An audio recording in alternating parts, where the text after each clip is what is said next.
Le mouvement Dada, aussi appelé dadaïsme, ou tout simplement Dada, est un mouvement intellectuel, littéraire et artistique du début du XXe siècle qui se caractérise par une remise en cause de toutes les conventions et contraintes idéologiques, esthétiques et politiques. Ainsi nous définit Wikipédia le dadaïsme. Et c'est ce qui donnera en quelque sorte l'art contemporain. Alors, en matière d'œuvres picturales, si on peut appeler ça des œuvres, je ne me retrouve absolument pas dans ce courant artistique, qui pour moi est quelque chose de faussement subversif. Mais en revanche, sous forme d'expérimentation auditive, là ça commence déjà à plus me parler. Après tout, j'aime toujours autant le patchwork black, noise, dark ambient d'un Vomit Orchestra par exemple.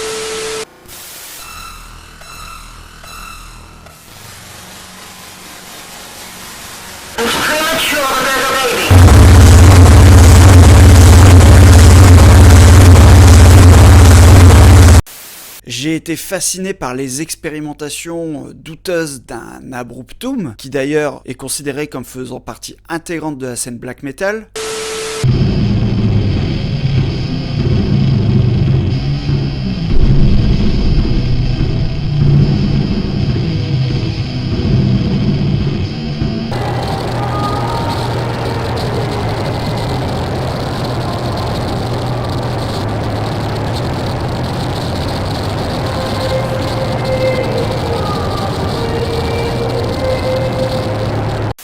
Ou encore le final épileptique jusqu'à en devenir totalement bruitiste et chaotique de la chanson Having Salvation in the Paradise of Rust de The Axis of Perdition qui clôture leur EP Physical Hallucination in the Sewer of Xuchilbara, entre parenthèses The Red God. Ouais, ça aurait été quand même plus simple de dire juste The Red God.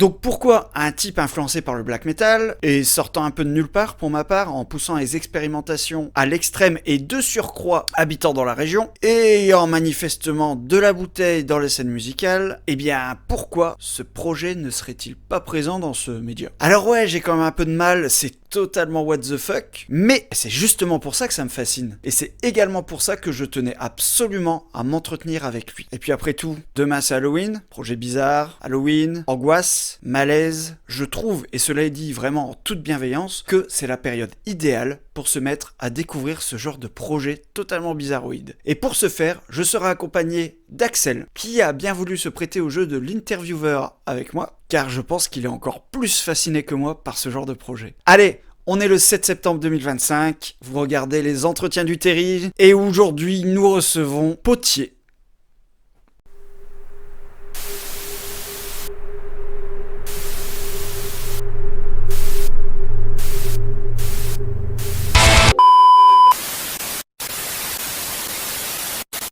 Le Canada du métal.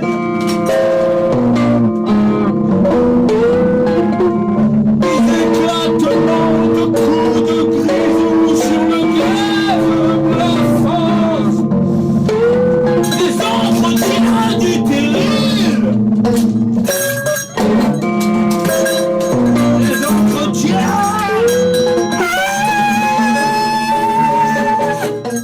du terrible.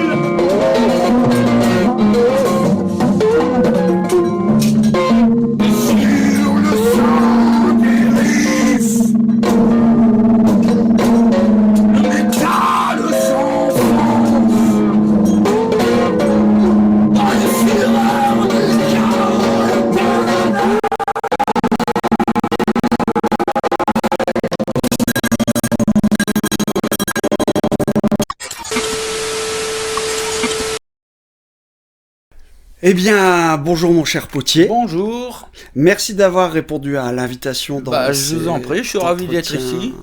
Du Terry, du coup, ouais. Merci. Alors, les gens, à mon avis, de ma chaîne ne te connaîtront pas du tout parce qu'on n'est pas vraiment dans du métal, on est dans de la musique, on va dire, peut-être un peu bruitiste, anticonformiste. un peu what the fuck, je trouve, et ça en rend le truc fascinant à mes yeux. Comment toi tu te présenterais sur ce que tu fais aujourd'hui et décris-nous ce que tu fais aujourd'hui, parce qu'il y a beaucoup de vidéos Facebook, etc.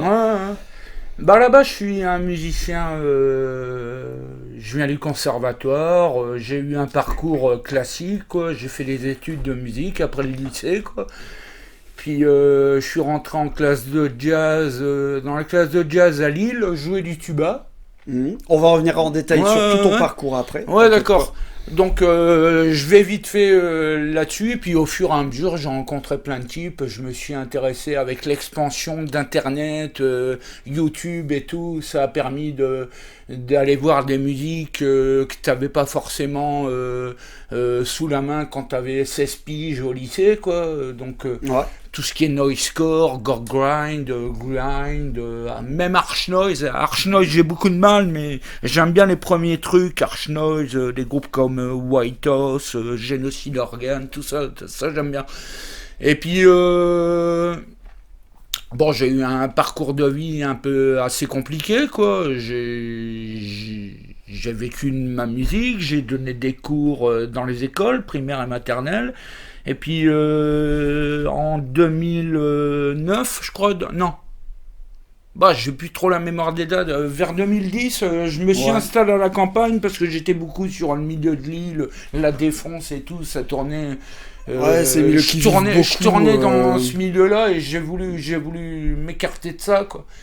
Et puis j'ai commencé à m'intéresser. J'ai fait, c'est pas une école, c'est une sorte de, pas de séminaire non plus, c'est un truc qui est sur 2 ans, ça s'appelle l'Art Cru à Bordeaux. Ok. Et ça mixe, là-dedans, tu fais de la danse, de la peinture, de la sculpture, de l'écriture. Très artistique de manière générale, en fait. Ouais, voilà. Mais en fait, c'est plus un système de création, et puis tu développes. En fait, c'est pas de l'art-thérapie, ni. T'es jamais dirigé, quoi. Tu fais vraiment ce que tu veux, quoi. Donc, au fur et à mesure de bosser sur mes machins, de mélanger plein de différentes matières, la dimension théâtrale, l'écriture, parce que j'écris beaucoup, quoi. Depuis que j'ai 16 ans, j'écris, c'est très important, ça fait partie de ma vie. J'ai mélangé tout ça, je suis improvisateur, je suis improvisé sur n'importe quel instrument de manière approximative, à ma manière, mais... Bon. En autodidacte, de toute façon. Hein, et puis j'ai monté un projet solo, alors parallèlement je fais des groupes un peu plus traditionnels, quoi, on va dire. On en parlera après aussi des projets annexes, Mais à côté de ça, mon gros truc, je l'ai appelé ça poché. Alors j'ai eu plein de noms, des noms débiles, genre Anal Coltrane, ou Roast Beef, et puis j'ai décidé de m'appeler poché. C'est un peu, je sais pas si vous connaissez ce musicien performeur Jean-Louis Coste. Oui, j'ai lu un livre, Grand-père, de lui, sorti chez Ring. On parle de Jean-Louis Coste. Un pote qui était super fan de Jean-Louis Coste, il disait parle-lui de Jean-Louis Coste. Je le connais, j'ai fait un split avec, j'ai fait beaucoup de choses. Du coup, on parlera après de ça. On va pouvoir développer le truc, quoi. Et donc, je suis très actif sur les réseaux sociaux, en fait. En fait, je passe ma vie à créer. J'ai aménagé un garage en sorte de studio bric-à-brac. Il y a tout. On trouve des poupées déchiquetées, plein d'instruments, de la peinture. Enfin, c'est le bordel, quoi. Et avec tout ça, je fais mes vidéos. Et à chaque fois, c'est des petites vidéos de 3-4 minutes. Et à chaque fois, c'est un morceau de musique. Et donc, j'y vais assez trash. J'y vais plus trash. Quand je fais du live, mes textes, je les lisse un peu, je m'auto-censure jamais, je dis des trucs, j'y vais quand même, mais sur les vidéos, je me permets des trucs hyper trash, même parler de la merde et tout, c'est un peu en rapport avec ce que Cos fait. Cos, c'est hyper trash. Dans les années 80, il était dans le milieu underground parisien, il faisait des performances avec de la merde et tout, à poil, enfin un peu dans le genre DJ Aline français, quoi, voilà. Et bah d'ailleurs, il y a beaucoup de mecs qui me comparent à Gigi Allen et à Jean-Louis Coste, quoi. Alors je leur dis moi je suis content du compliment, c'est 2 artistes que j'aime bien, quoi. Voilà, j'aime bien. Mais je me situe un peu différemment dans le sens où je joue beaucoup d'instruments. Il y a une dimension jazz, c'est de là que je viens. que je vais toujours garder, une dimension free jazz, quoi, instrumentiste, solo de trompette, de sax. Ouais. Et comment tu te définirais en tant que musicien aujourd'hui par rapport à ce que tu fais, ce que tu proposes sur les vidéos Facebook, sur les réseaux, Instagram, etc. Oui. Parce que bon, on reviendra sur l'album, enfin le mini qui est sur Bandcamp, où c'est marqué anti-artiste. Ouais, j'aime bien dire ça. Ouais, moi, je dirais bruitiste, expérimental, et même un peu what the fuck. Comment toi, tu te définirais concrètement en style musical ? Alors c'est très difficile de me mettre dans une niche, je suis pas quelqu'un qu'on peut placer dans une niche, j'aime toutes les musiques, même la techno, je trouve qu'il y a des trucs dans les années, si on fouille bien dans les années 90, 80, super quoi, je m'intéresse vraiment à toutes sortes de musique, mais le gros de ma musique, c'est quand même, ouais, t'as raison, il y a un côté what the fuck, anarchie, mais pas punk de base bourrin qui va crier à cab et fuck la police, quoi. Je suis pas du tout là-dedans, quoi. Non, il y a toujours. Puis j'ai une dimension aussi très. J'essaye de mélanger un peu la dimension sacrée, parce que j'ai quand même des convictions par rapport à ça, par rapport à la religion, tout ça, on va pas s'étendre là-dessus. On a tous un avis sur des sujets sociaux et culturels, c'est normal, c'est pas politique en soi, on a tous un avis sur ce genre de sujet, c'est normal. Mais je dirais que ma meilleure école, mon école qui me caractérise le mieux, c'est tout le mouvement dada surréaliste des années 30. C'est la question d'après, donc c'est parfait. Justement, est-ce que tu veux rebondir dessus, Axel ? Yes. On comptait en parler. Moi, si tu veux, j'ai le dada, si tu veux, je vois un peu ce que c'est, parce que il y a peut-être une dizaine d'années, en fait, j'ai découvert, tu citais des groupes de harsh noise, ce qu'on appelle aussi le power electronics, donc White House, ou les groupes de Japanoise, Anatarash, Merzbo, Basoda, bref. Et à cette époque-là, j'étais en contact avec pas mal de labels, etc. Donc Underground Pollution, c'est vieux. Hein. Et le mec, en fait, il parlait de Dada. Et j'ai été, du coup, initié un peu au mouvement Dada. Ouais. Et avant de te revoir, avant de te rencontrer ici, je suis reparti potasser un peu l'histoire un peu du mouvement. Est-ce que tu peux nous résumer un peu ce que c'est parce que Dada, donc dadaïsme, hein, c'est un diminutif. Est-ce que tu peux le résumer pour, je pense, une partie quand même grosse partie des gens qui regardent ça, je pense, dans la sphère métal, t'es pas forcément initié au non. Qu'est-ce que c'est ? Est-ce que tu peux... c'est compliqué à expliquer, mais il y a un mec qui s'appelle, un écrivain qui a inventé le surréalisme, il a écrit Manifeste du surréalisme, il s'appelle André Breton, et c'était un truc, à la base, c'est une liberté totale de la déstructuration de la langue, de l'écriture. Ouais. On fait ce qu'on veut, on invente avec ce qu'on a en nous. Il n'y a plus de règles, tout ça. On part dans un mélange de délire psychédélique et puis de liberté d'écriture totale, quoi. Ouais. D'écriture, et ça se rejoint aussi à la base, il y avait des mecs comme Dali, tout ça, Picasso un peu à la frontière, voilà. Et le dada, je dirais que c'est les punks du surréalisme, parce que le manifeste du surréalisme, en fin de compte, ça a fait l'effet inverse, ça part d'un mouvement très anarchiste, très libre, et en fin de compte, il y a des mecs encore plus libres penseurs qui se sont dit, c'est un dogme en fait. Parce que le mec André Breton, il y a quand même instauré de plus en plus de règles, tout ça, c'était très dogmatique en fait. Et le dadaïsme, c'est les punks, des années 30. En fait, il y avait une volonté de faire un peu table rase du passé, et en fait de tout mixer à la moulinette, et ça se retrouve un peu aussi bien dans ton son que dans ton image, c'est-à-dire on peut te voir, on parlera après, mais au niveau visuel, t'as aussi bien, on te voit en t-shirt de black metal avec une étoile de David, j'aime bien mélanger tout, c'est un espèce de tout ce qui me constitue culturellement, j'aime bien l'intégrer, et puis ça fait des mélanges bizarres, quoi, mettre Dorzoom avec une étoile de David. Oui, je pense. L'être humain est plein de paradoxes. Mais j'aime bien ce genre de choses, quoi. En fait, c'est bordélique, mais en fait, j'aime bien donner l'impression que c'est très bordélique, c'est l'anarchie totale, mais en fait c'est quand même pensé, il y a quand même, je pense quand même mon truc, ce que je fais, mon projet solo, Potier, là, comme un objet de création, une sorte d'ovni, je sais pas, depuis le temps que je suis sur les réseaux sociaux et tout, il y a pas beaucoup de gens qui se rapprochent de ce que je fais, si, donc peut-être aux États-Unis, mais en France, je parle. Hein. Oui, sur la scène française, à part Coste, je connais pas beaucoup de gens qui mêlent, par exemple, comme tu disais, quoi, black metal, free jazz. Alors, il y a un mec justement qui alors, le problème, c'est qu'on fera peut-être un cut ou un truc comme ça, parce que j'ai plus vraiment le nom. C'est un mec qui était très connu sur Facebook il y a 3-4 ans. C'est Petr Valek. Ah oui, je le connais, il fait des machines. Exactement. Ça, alors lui, il est plus dans le bidouillage, il crée ses propres machines. Mais c'est exactement c'est un peu la même chose. C'est un mec qui crée ses pédales, en fait. Il crée ses pédales d'effet. Il les branche à des griffes, il fait n'importe quoi machines, avec. Et en fait, ça fait énormément de bruit. Il crée ses propres machines à faire du bruit. Et c'est un putain d'ovni. Mais ça, ce mec-là, je sais pas s'il est encore actif ou si t'as des contacts avec. Je le vois plus jamais passer, quoi. Mais ouais, c'est vrai qu'il y a ça 4-5 ans, il y avait son petit succès, quoi. Et c'était beaucoup relayé.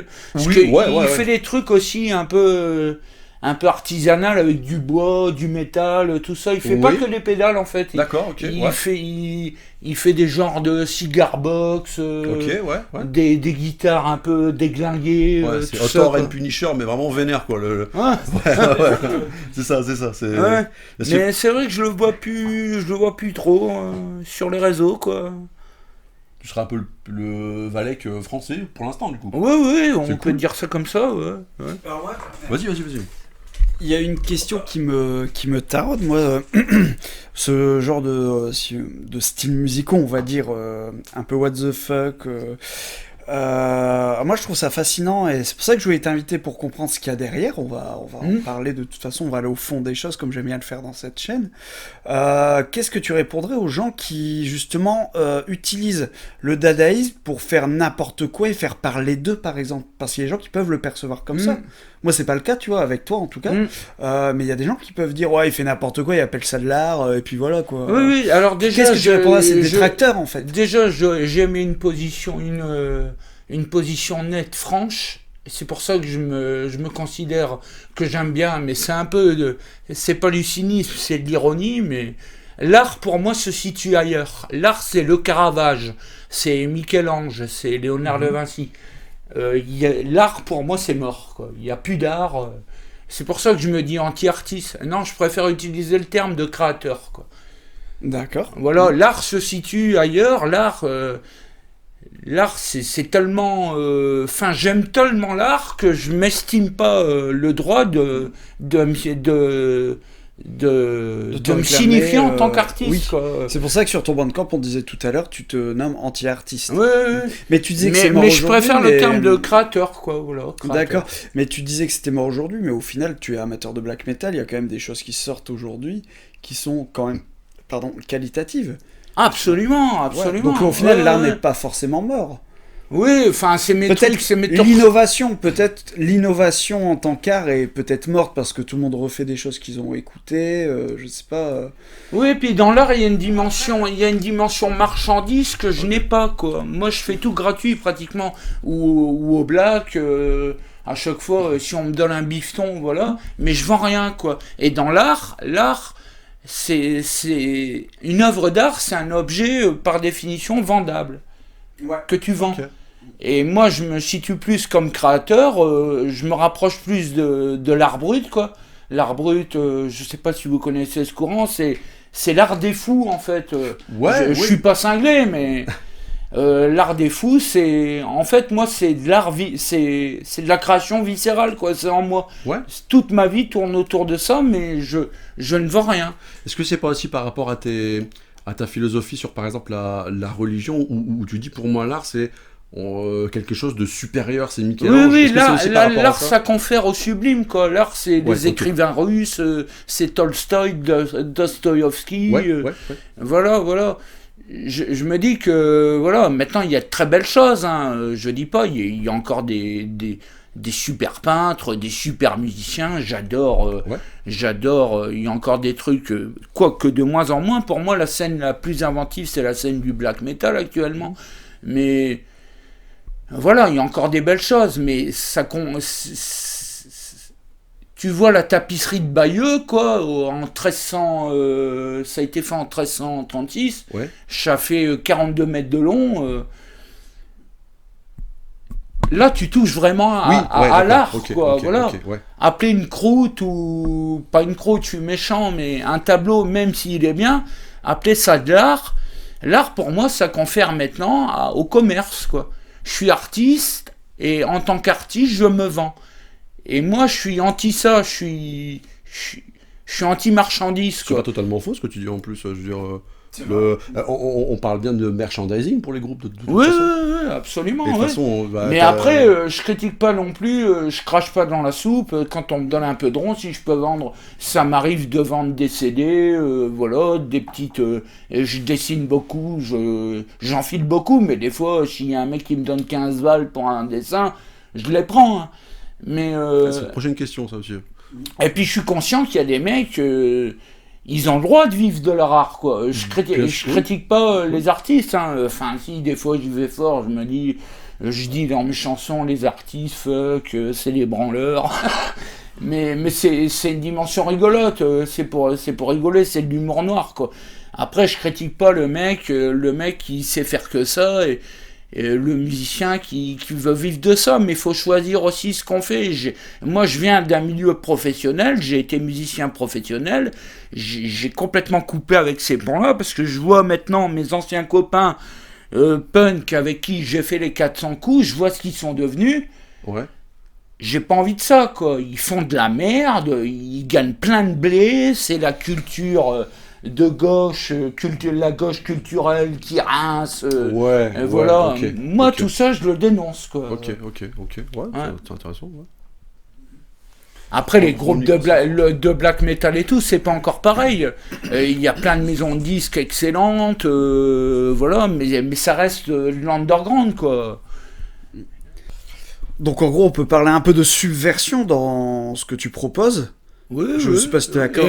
Oui, il y a même un côté, je le nie pas, politique, quoi. Politique, pas politisé, mais ce que je fais, c'est politique, quoi. C'est quel sens ? Politique, dans le sens, c'est une démarche complètement gratuite.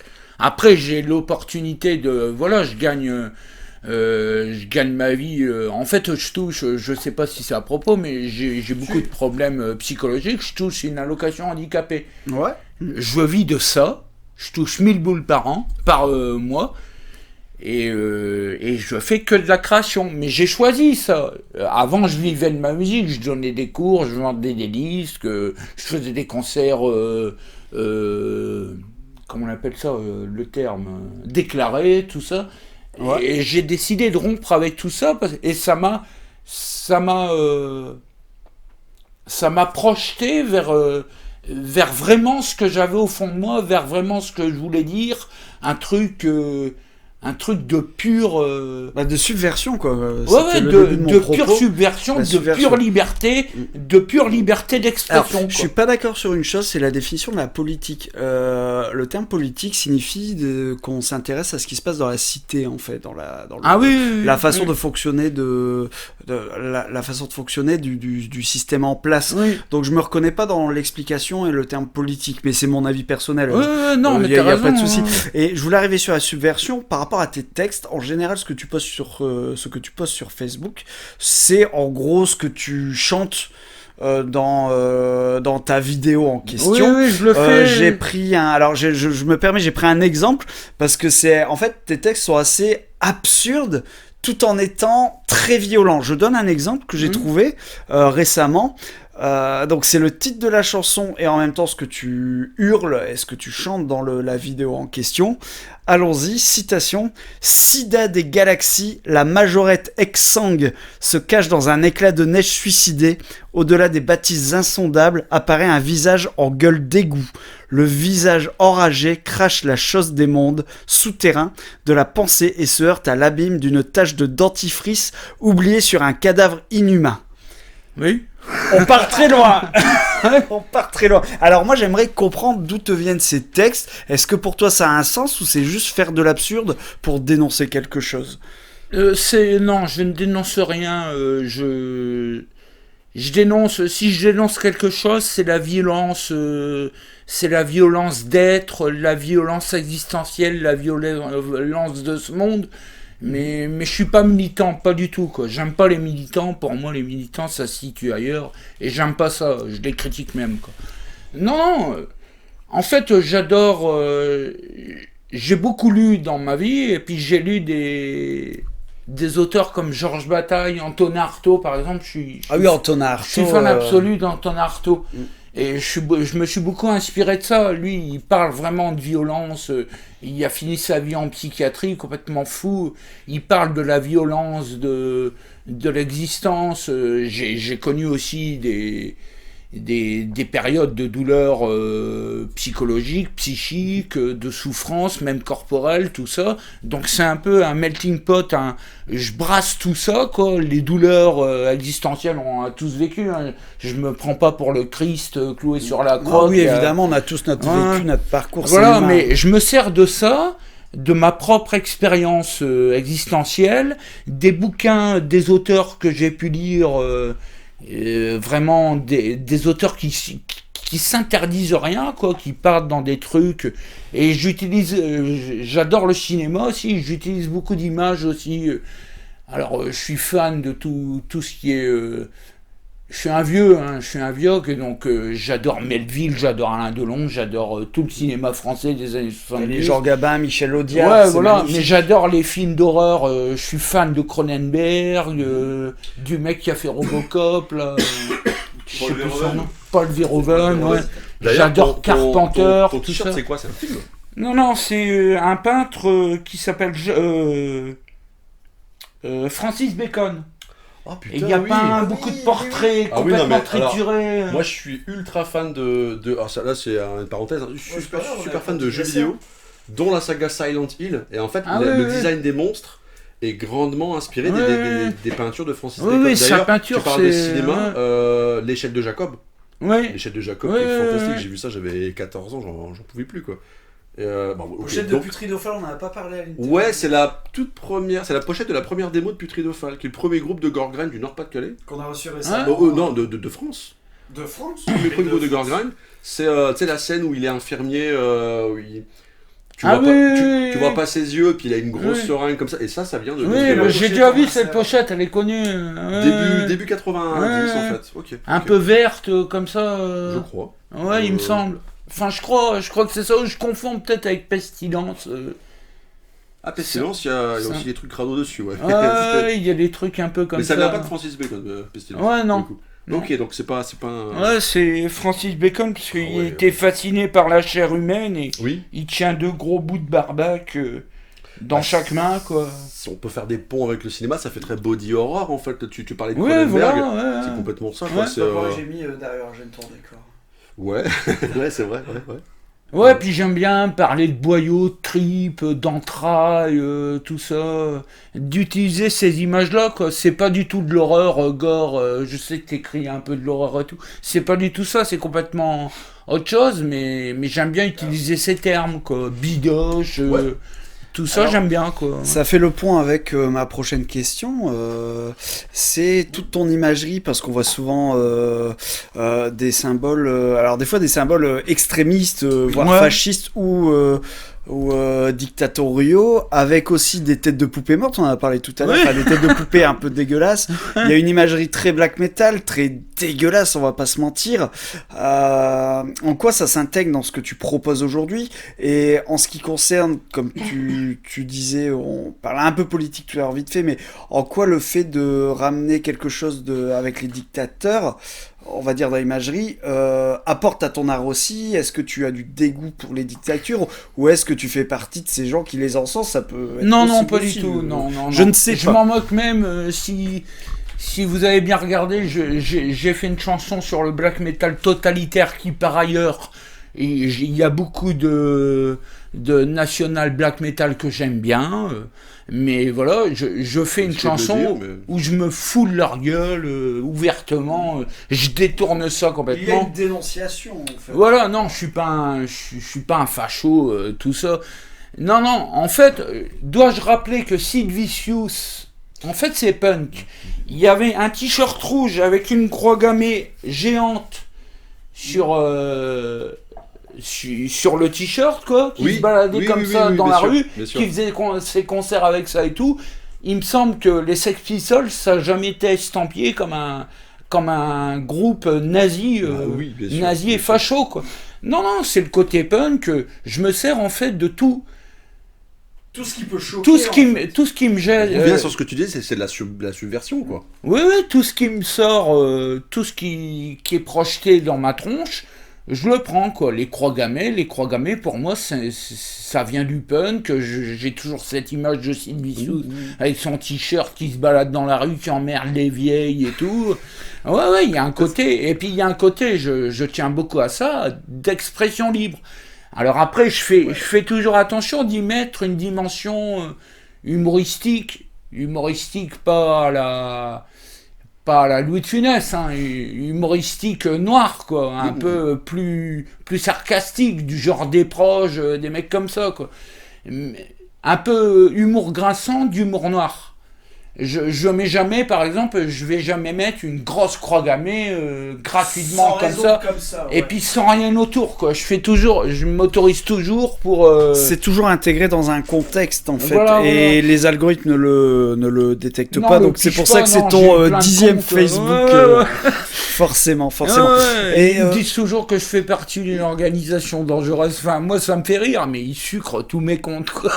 Mais tu viens à la maison, on te connaît pas. En voyant tes vidéos, on se dit si ça se trouve c'est un gros taré, on ne sait pas. On te découvre et en fait on découvre une personne très humaine qui fait dans la subversion. Encore, on s'imagine pas du coup que t'es dangereux en fait quand on te rencontre dans la vie réelle et c'est important. Et je reviens sur un truc que je t'ai demandé antérieurement, la signification des textes. Est-ce qu'il y a eu un vrai projet derrière ou c'est juste de l'absurde pour de l'absurde et dénoncer et faire de la subversion, ou est-ce que pour toi il y a un truc logique? Il y a quelque chose de logique dans la façon de mettre ces mots bout à bout pour... Non, on peut dire qu'au fur et à mesure que j'ai écrit, quoi, parce que j'ai écrit comme un dératé dans ma vie, et puis j'écris toujours, ça fait partie de ma vie, j'ai attrapé une forme stylistique qui m'est propre, quoi, en brassant tout ça, mais le fond est toujours musical, le prétexte est toujours musical. Je suis avant tout musicien, je suis passionné, je dois être un des rares sur la terre qui aime autant la musique. Je dis ça pas en rigolant, mais la musique, c'est toute ma raison d'être. Et j'utilise mes textes pour les mettre en musique, quoi, toujours. Ou en théâtre, ou voilà, j'écrirais, ça me viendrait jamais à l'idée. Si, j'en ai écrit un il y a 5 ans que j'ai appelé Entrailles, avec une grosse tête de cochon. C'était un truc hyper dégueulasse, un peu scato, tout ça, mais je le ferai plus, quoi, ça m'intéresse pas. Mes textes, je m'en sers comme de matière pour les mettre en musique, en scène, pour les mettre en scène, quoi. C'est comme des petits synopsis,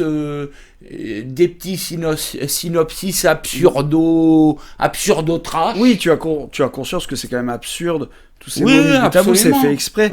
Et au final, j'ai l'impression que tu utilises tes textes, du coup, comment tu en parles, j'ai l'impression que tu utilises tes textes comme un instrument parmi tant d'autres, de manière un peu méta, quoi. Oui, c'est une matière musicale, quoi, poétique et musicale.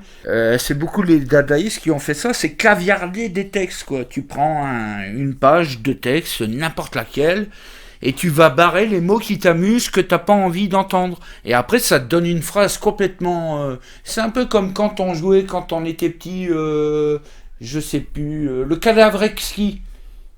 Vous connaissez ça, le cadavre exquis? Ça me dit quelque chose. C'est aussi un jeu littéraire surréaliste.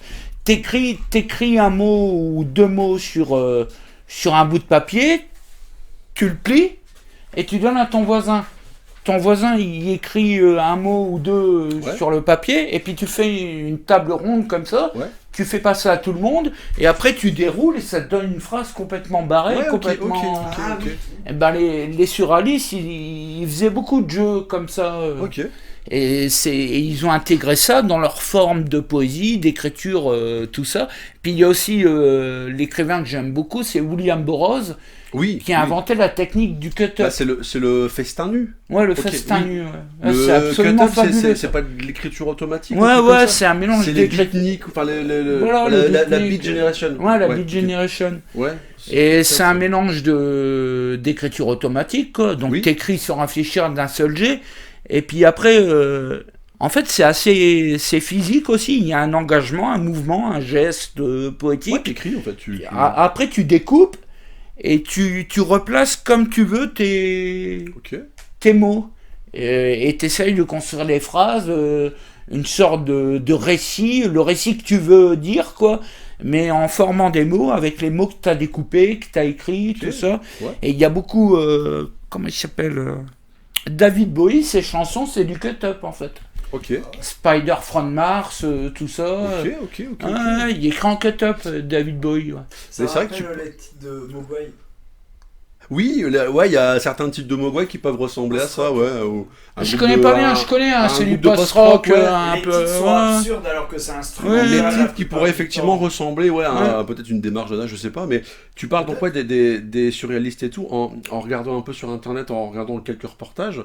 Là, tu parles de pratiques qui peuvent paraître inhabituelles, le cut-up, etc. On s'imagine pas, tu vois, prendre une phrase, couper des mots, machin. Et j'avais lu sur internet que. Alors, est-ce que c'était dans le cabaret Voltaire ou un truc comme ça, je sais pas. Mais les mecs, en fait, c'était tellement anard et what the fuck et punk et subversif.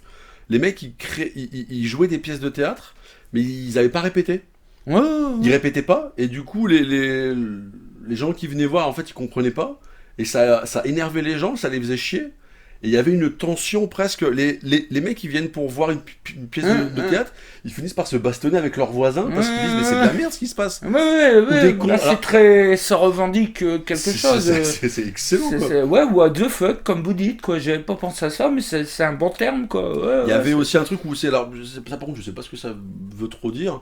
Les pièces de théâtre qui ne sont pas répétées, c'est-à-dire que les mecs ils arrivent, ils jouent. C'est même pas de l'impro parce qu'ils savent même pas ce qu'ils vont jouer avant d'arriver, et des concerts qui ne pouvaient pas être joués. Alors est-ce que ça veut dire que les mecs ils venaient sans leurs instruments?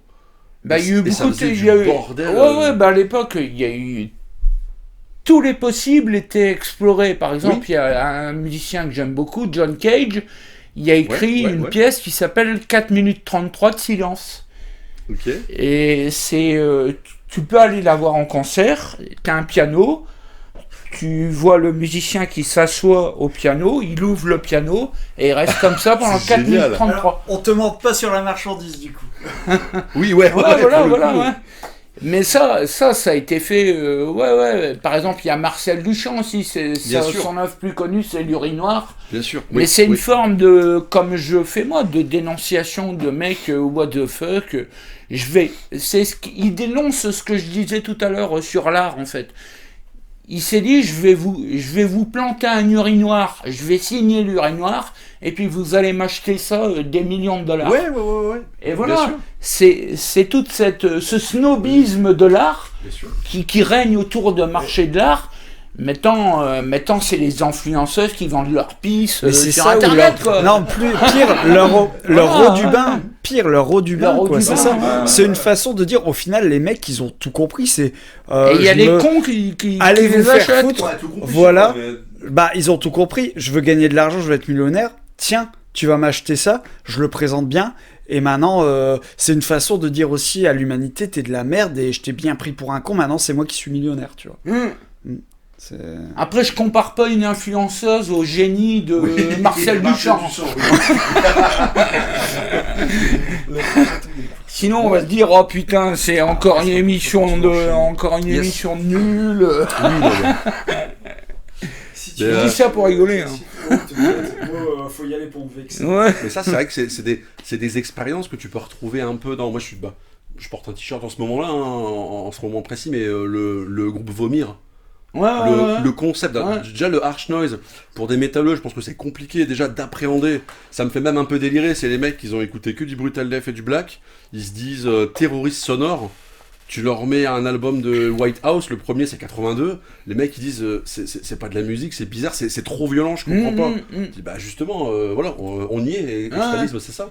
Et donc Vomir, le truc c'est que c'est un sous-genre de Arch je le connais bien le mec. C'est du molle, donc en fait c'est une seule note, et le mec donc le mec il met une cagoule et il bouge pas. C'est ce que je voulais dire. En fait il prépare son wall, il prépare son mur. Il y a toujours un perfecto, quoi.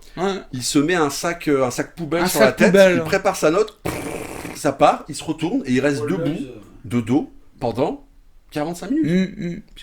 J'adore. Des fois, il distribue des sacs au public et le public. Genre en Thaïlande, tu vois les mecs qui sont au premier rang, ils sont assis en tailleur, et ils ont un sac poubelle aussi pour renforcer ce sentiment de claustration, d'isolation, etc. Suffocation, quoi. Bah, pour le coup, c'est vachement extrême en fait. C'est super extrême ça. Et puis c'est un concert de noise. J'en ai fait 2 ou 3, je n'ai pas fait beaucoup. Bah, il y a pas très longtemps, on a fait. Merde, comment ça s'appelait Megaptera, non, c'était pas ça qu'on allait voir Brighter Death Snow. Brighter Death Snow, c'est quand même quelque chose. Au magasin 4, il y a 2 ans. Megaptera, c'est bien. C'est vieux en plus. Ils font des trucs super. Super Megaptera, c'est incroyable. C'est. J'ai une question pour toi. Ouais, du coup. Alors moi, je me posais la question par rapport à la bio que tu nous as envoyée. Ouais. Alors par un peu plus loin dans le temps, tu dis que tu as un électrochoc en fait. À 16 ans, en découvrant en fait une compile de free jazz. Ouais. Alors, moi dans ma tête, je me dis, non, normalement à 16 ans, on est fan de Scorpion, tu vois. On écoute néo-metal pour les gens de notre génération, quoi. Est-ce que déjà le disque en question, j'imagine que tu t'en rappelles bien, que tu te rappelles du nom des artistes dedans. C'était une cassette achetée à la Fnac. Il y avait Charlie Mingus, l'Art Ensemble of Chicago, Ornette Coleman, John Coltrane, ce mec-là, quoi. Et ouais, mais je viens de... En fait, j'ai appris la musique dans une harmonie municipale. Je viens du Pas-de-Calais. Moi, j'ai vécu longtemps à l'Homme, dans une petite ville qui jouxte Lille, quoi, jusqu'à 13 piges. Ouais. Et après, mes mêmes parents déménagé pour la campagne, la Couture, quoi, près de Béthune, un petit village. Et là, j'ai rencontré mon voisin, il faisait du saxophone. Je faisais pas encore de musique à l'époque. Et il me dit, ouais, il y a une harmonie municipale, on peut prendre des cours de solfège, tu peux jouer du biniou si tu as envie. Ça m'a intéressé, quoi. Parce que j'ai toujours baigné, j'écoutais ma mère, mon oncle qui était fan des Stones, des Beatles. Donc t'avais quand même une culture. J'ai toujours baigné, j'adorais les Stones. À 8 ans, j'étais fan des Stones, moi. Gainsbourg, Melody Nelson, tout ça, j'adorais, quoi. Et après, donc, par le biais de l'harmonie municipale, j'ai commencé à m'intéresser au jazz, mais traditionnel, quoi. J'ai commencé par Armstrong, comme un peu tout le monde. Voilà, le jazz, tu connais pas, bah tu vas écouter Armstrong, Miles Davis, et puis Charlie Parker, quoi. Encore que Charlie Parker et Miles Davis, des fois, c'est très avant-gardiste. Oui, Miles Davis, ouais. Et puis j'étais fan de Cure à l'époque, donc on faisait même importer les baskets d'Angleterre et tout, les baskets de Robert Smith. Ouais, et puis des cassettes sous le manteau, des vieux lives avec un son tout pourri. Et puis j'allais beaucoup avec un copain, son frère il était plus grand, puis lui il écoutait plus de rock progressif, genre King Crimson, Soft Machine, Rush, etc. Tout ça, Robert Wyatt, tous ces mecs-là, quoi. Ceux qui sont venus après les Pink Floyd, quoi. Et ça mélangeait déjà ce rock progressif là à un univers un peu qui touchait au free jazz. Et un coup j'étais allé, parce que j'adorais des groupes aussi, des groupes comme Tuxedo Moon, je sais pas, c'est notre génération, hein. C'est un peu avant, mais des groupes des années 70, 80, post-punk, quoi. Ouais, d'accord. Donc, et puis à l'époque, à la Fnac, maintenant c'est de la merde absolue, la Fnac, c'est un supermarché pour vendre je sais pas quoi. Mais à l'époque, il y avait de ces bons disques, quoi. Et puis il y avait un... Bon, je m'étale, hein, je suis désolé. Non, mais c'est bien, c'est pour ça que t'es là. Il y avait un grand bac, quoi, avec plein de cassettes de jazz et tout. Et puis moi, j'aimais bien, je m'intéressais déjà beaucoup. Je fouille bien là-dedans. Et tout au fond, je vois cette cassette de free jazz. Et elle me dit, tiens, free jazz, qu'est-ce que c'est, quoi? Je connaissais pas, quoi. Je connaissais un peu Coltrane, mais Coltrane, ça se situe pas vraiment en fait, dans le free jazz. Le free jazz, c'est vraiment Black Power, c'est vraiment les trucs qui revendiquent une liberté totale sur le fond Black Power et tout. Et j'ai écouté ça, mais je me suis dit, putain, mais si les mecs peuvent jouer ça, tout est permis, quoi. C'est une liberté. Parce que pour ceux qui ont vraiment écouté du du free jazz, ça n'a vraiment aucune limite. Hein. C'est Ouais, comme certains ouais. morceaux de musique classique, t'as l'impression qu'il y a plusieurs actes dans Ouais, un morceau qui absolument, fait 20 ouais, minutes. ouais. Et ça, on dit jazz, ça a pas l'air bourrin, mais en fait, écouter du free jazz, Ouais, c'est violent, c'est même il y a presque, une dimension violente aussi. hein. au sens littéral, c'est même presque pénible parce que c'est Ouais, ouais. hyper exigeant, c'est Ouais, ouais. hyper rentre dedans. Ça part dans tous les sens. Les mecs, c'est des monstres en termes de Ouais, musicalité. absolument. Voir un live de Imperial Triumphant, on ne pourra pas, mais. Ouais, vas-y. Voir un live d'Imperial Triumphant. Ouais, qui Imperial sera au Triumphant, Tyrant oui. Fest d'ailleurs. Qui se revendique un peu d'une culture un peu comme ça aussi. Ouais. Bah ouais.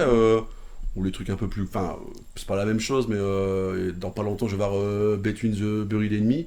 J'ai toujours dit que c'était les Yes en métal. Ah ouais. C'est pas la même chose. Voilà, on diverge, on est d'accord. Mais du coup. Ouais. Mais du coup, ouais, à 16 ans, le free jazz, c'est quand même. Déjà, c'est tôt. Je trouve, c'est mon avis, c'est tôt. Et puis, c'est pas commun. Tu vois, Ouais, non, à c'est 16 pas ans, de commun, base, c'est moi, pas commun. On Mais... s'imagine un mec avec un perfecto, il aime bien Sex Pistols. Mais là, t'avais déjà écouté d'autres choses avant le free jazz. Ouais, bah t'écoutes des groupes, même comme Cure, hein, il y avait des trucs, je te dis, on avait des cassettes, c'était barré, hein, c'était des trucs, c'était pas rien de comparable avec le free jazz ou la musique contemporaine, expérimentale, tout ça, mais il y avait des sons, des pianos inversés, des harpes, des guitares bizarres et tout. J'ai toujours été attiré par de la musique un peu qui est très bizarre, quoi, space, tout ça, ouais. Quand j'entendais les Beatles, quand j'ai entendu Revolution 9 sur le double blanc des Beatles, où ils répètent number 9, number 9, number 9, Okay, puis t'as plein de voix inversées, des magnétophones, des vieux Revox, ils inversent, ils font des boucles et tout, c'est un morceau qui dure un quart d'heure, c'est un capharnaüm total. J'avais découvert ça, pas loin de 15 ans, 16 ans. Bah ça m'attirait quoi, j'aimais bien tout ce qui était bizarre. Si t'aimes bien déjà ça à 15 ans, après c'est exponentiel quoi. T'imagines toi? Ouais, à 15 ans j'aimais bien Linkin Park quoi. J'ai mangé mes crottes de nez, c'est tout. Bah moi aussi, hein, à 15 ans, je continue. Non, mais à 15 ans, j'étais fort gosse aussi, hein, je faisais plein de conneries, c'était les premières bitures, je jouais au foot, j'étais simple, mais d'un autre côté, j'ai toujours été attiré par une forme d'art un peu subversif, un peu bizarre, j'ai toujours aimé le bizarre, quoi, voilà. Est-ce que, comme tu aimes, tu parles de je passe du coq à l'âne, je fais un bond dans le temps, on va dire. Oui. J'ai pris la DeLorean. Tu parles de ta genèse musicale, de tes goûts, ce qui t'a amené au free jazz, etc. Est-ce que tu as aimé? Est-ce qu'aujourd'hui, il y a des artistes qui trouvent grâce à tes yeux dans ce genre de mouvement? Est-ce que ça peut se faire encore aujourd'hui? Est-ce que tu en connais? Ou est-ce que c'est compliqué parce que tout va trop vite, Internet. Je crois. Et on rebondit sur ce que je disais tout à l'heure. Au final, est-ce que faire n'importe quoi, taper des coussins sur un fauteuil là, est-ce que c'est subversif aussi? Est-ce que on emmerde les gens en disant je vous ai vendu ça? Est-ce que tu arrives à trouver des gens intègres qui arrivent à faire quelque chose de totalement subversif et what the fuck comme toi tu fais aujourd'hui? Sans doute, il y en a, c'est très underground, mais il y a. Et est-ce que toi tu en connais actuellement? Je vois plus trop. Si à l'étranger, des New-Yorkais, tout ça, je vois ils font des trucs. Enfin, je saurais pas dire de nom, ils sont pas très connus en fait. Mais aux États-Unis, tout ça, il y a encore une scène un peu barrée comme ça, mais il y a tellement eu en amont de trucs qui ont été faits que maintenant plus rien ne s'invente quoi, réellement tout se rebrasse. C'est comme moi je dis, j'ai un magma culturel qui m'appartient quoi, et tout ça je le régurgite pour en faire une expression qui m'est propre. Et il y a des mecs qui arrivent encore, et même des femmes, enfin des mecs, je dis des mecs, vous me comprenez, bien sûr. Voilà, des gens de manière générale. Je suis pas, j'ai 50 ans, mais je suis pas masculiniste. Après, on va avoir des emmerdes avec France Inter et tout. Non. Alors, c'est moi qui aurai des emmerdes sur ma chaîne. Déjà, je suis peut-être déjà décrédibilisé en t'invitant, je ne sais pas. Mais j'assume, Ils vont et ceux dire qui sont pas contents, qu'est-ce que c'est que fuck, ce quoi. glo-glo qui est invité. Mais c'est pour ça que ça m'intéresse de t'inviter, justement, pour aller au fond des choses. Et tu parlais de musique expérimentale et tout, de tout ça aujourd'hui. Moi, je me rappelle d'un projet que j'avais découvert quand j'étais à la fac avec des potes, où j'allais pas trop à la fac, mon année que j'ai perdue. On dormait sur l'île et tout, avec un pote, chez un pote qui nous faisait découvrir des trucs de malade. Et dedans, il y avait Alvin Lucier. Tu connais? Alvin Lucier. Ah non, je connais pas. Alors, il avait un album concept qui s'appelle I Am Sitting in a Room. Hein Et la pochette, t'as une chaise dans un coin de la pièce, Hein et ça fait très artistique. Hein. Je crois que c'est pas une photo, je sais plus. Je crois que c'est un dessin. Et son concept, c'est que je crois que ça dure 1 heure. Alors, je sais plus exactement le concept, mais en gros, c'était s'enregistrer en disant ce qu'il fait. Et du coup, tu entends en anglais I am sitting in a room. Restant là, et je vais m'enregistrer dans des autres coins de la pièce et je vais superposer le tout.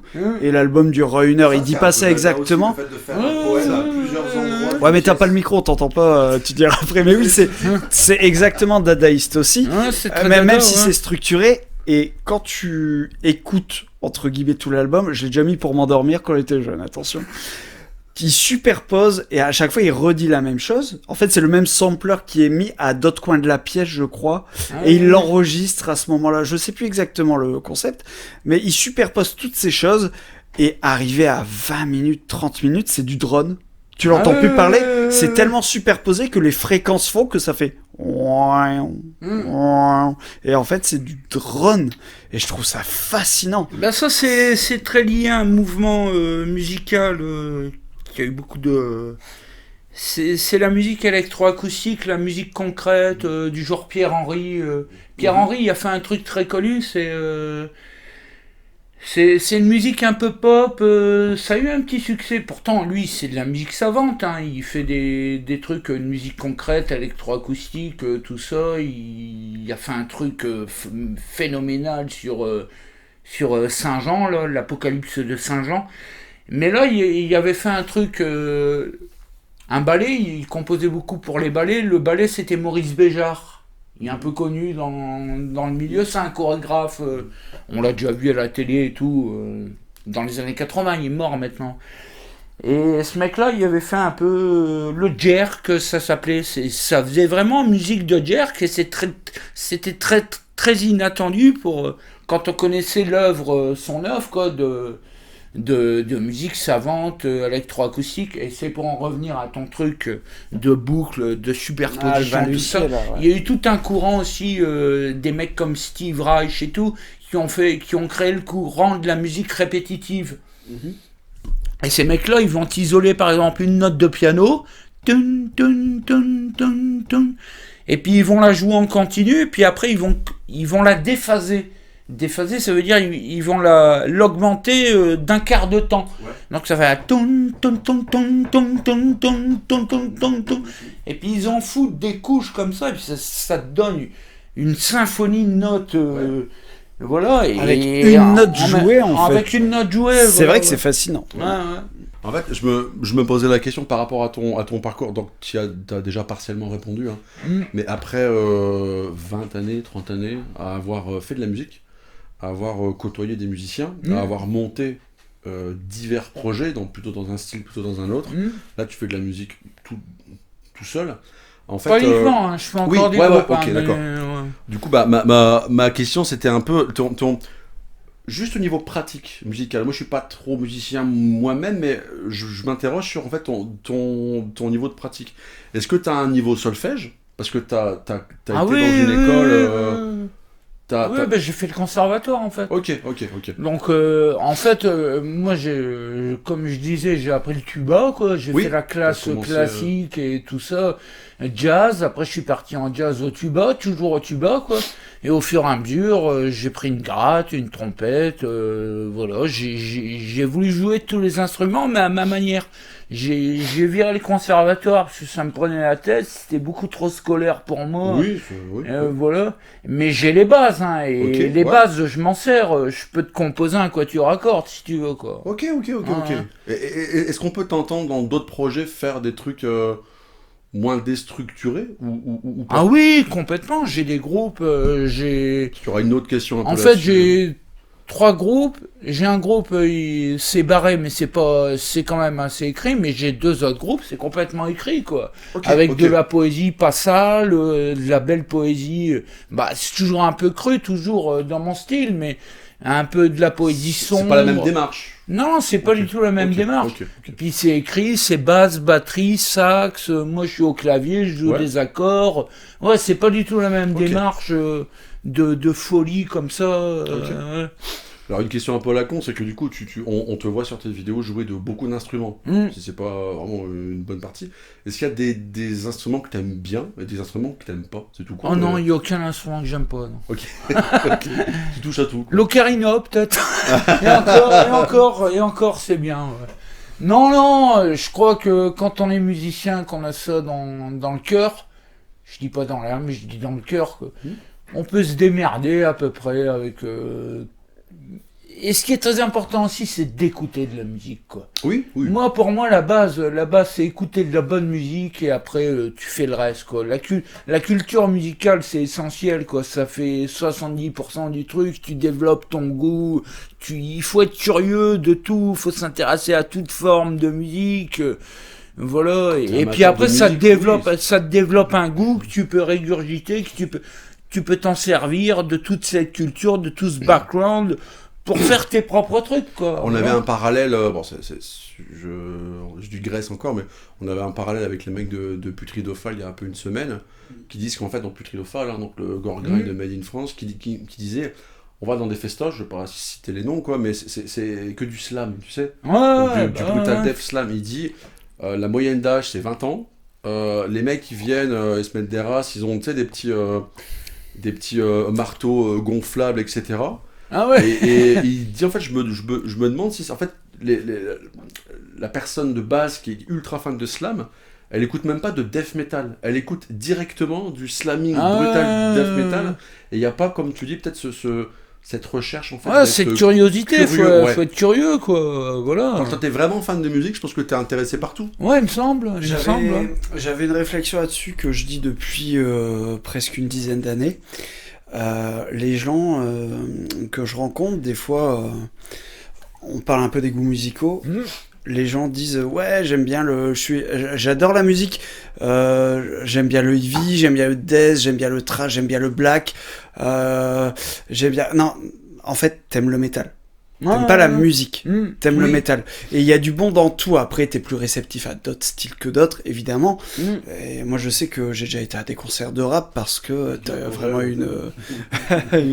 t'as une ambiance qui s'en dégage. Hein. Je pense à Furex Barbarossa, dont on parlait en off. J'ai été en concert avec mon comparse James de l'Assaut Bataille the Nord. C'est incroyable. On a été voir du dark ambiant ensemble.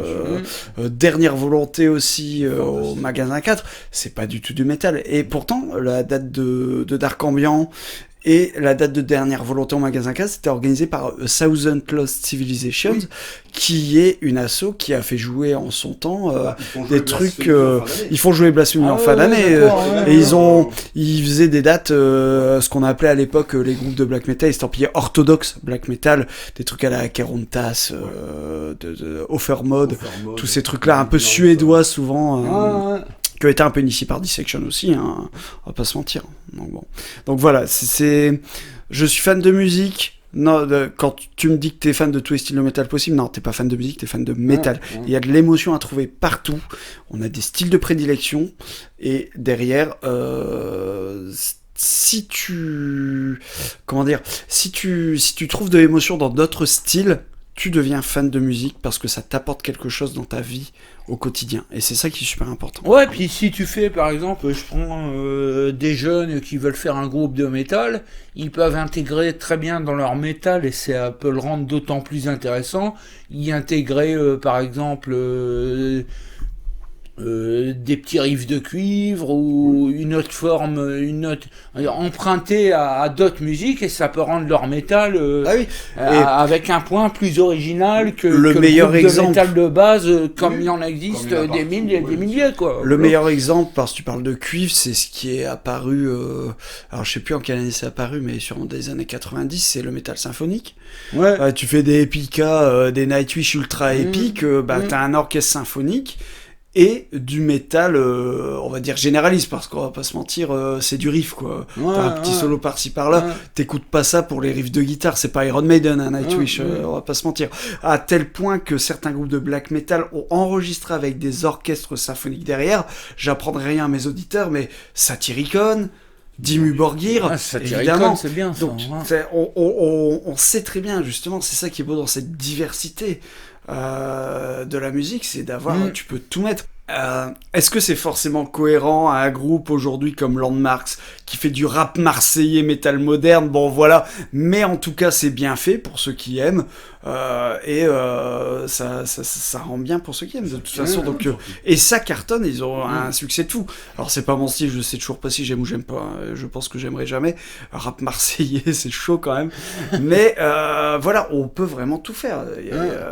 C'est aussi un de mes chevals de bataille. Sans parler de ça, t'es pas obligé de faire une instrumentation, tu peux garder le combo basse, batterie, guitare, mais par exemple dans l'agencement, le fait de trouver des accords un peu plus riches, tout ça que tu trouves dans les musiques, le blues, le rock, voilà, dans le métal aussi, t'en trouves plein. Tous les mecs du métal, de toute façon, ils ont commencé par écouter, je te parle des mecs des années 80, hein. Ils ont écouté Elvis, ils ont écouté du blues, ils ont écouté les Stones, du rock, voilà, ils sont riches de tout ça. Maintenant, le mec, comme tu dis, les jeunes qui écoutent que du métal, ils vont reproduire ce qu'ils écoutent, c'est-à-dire des riffs de métal.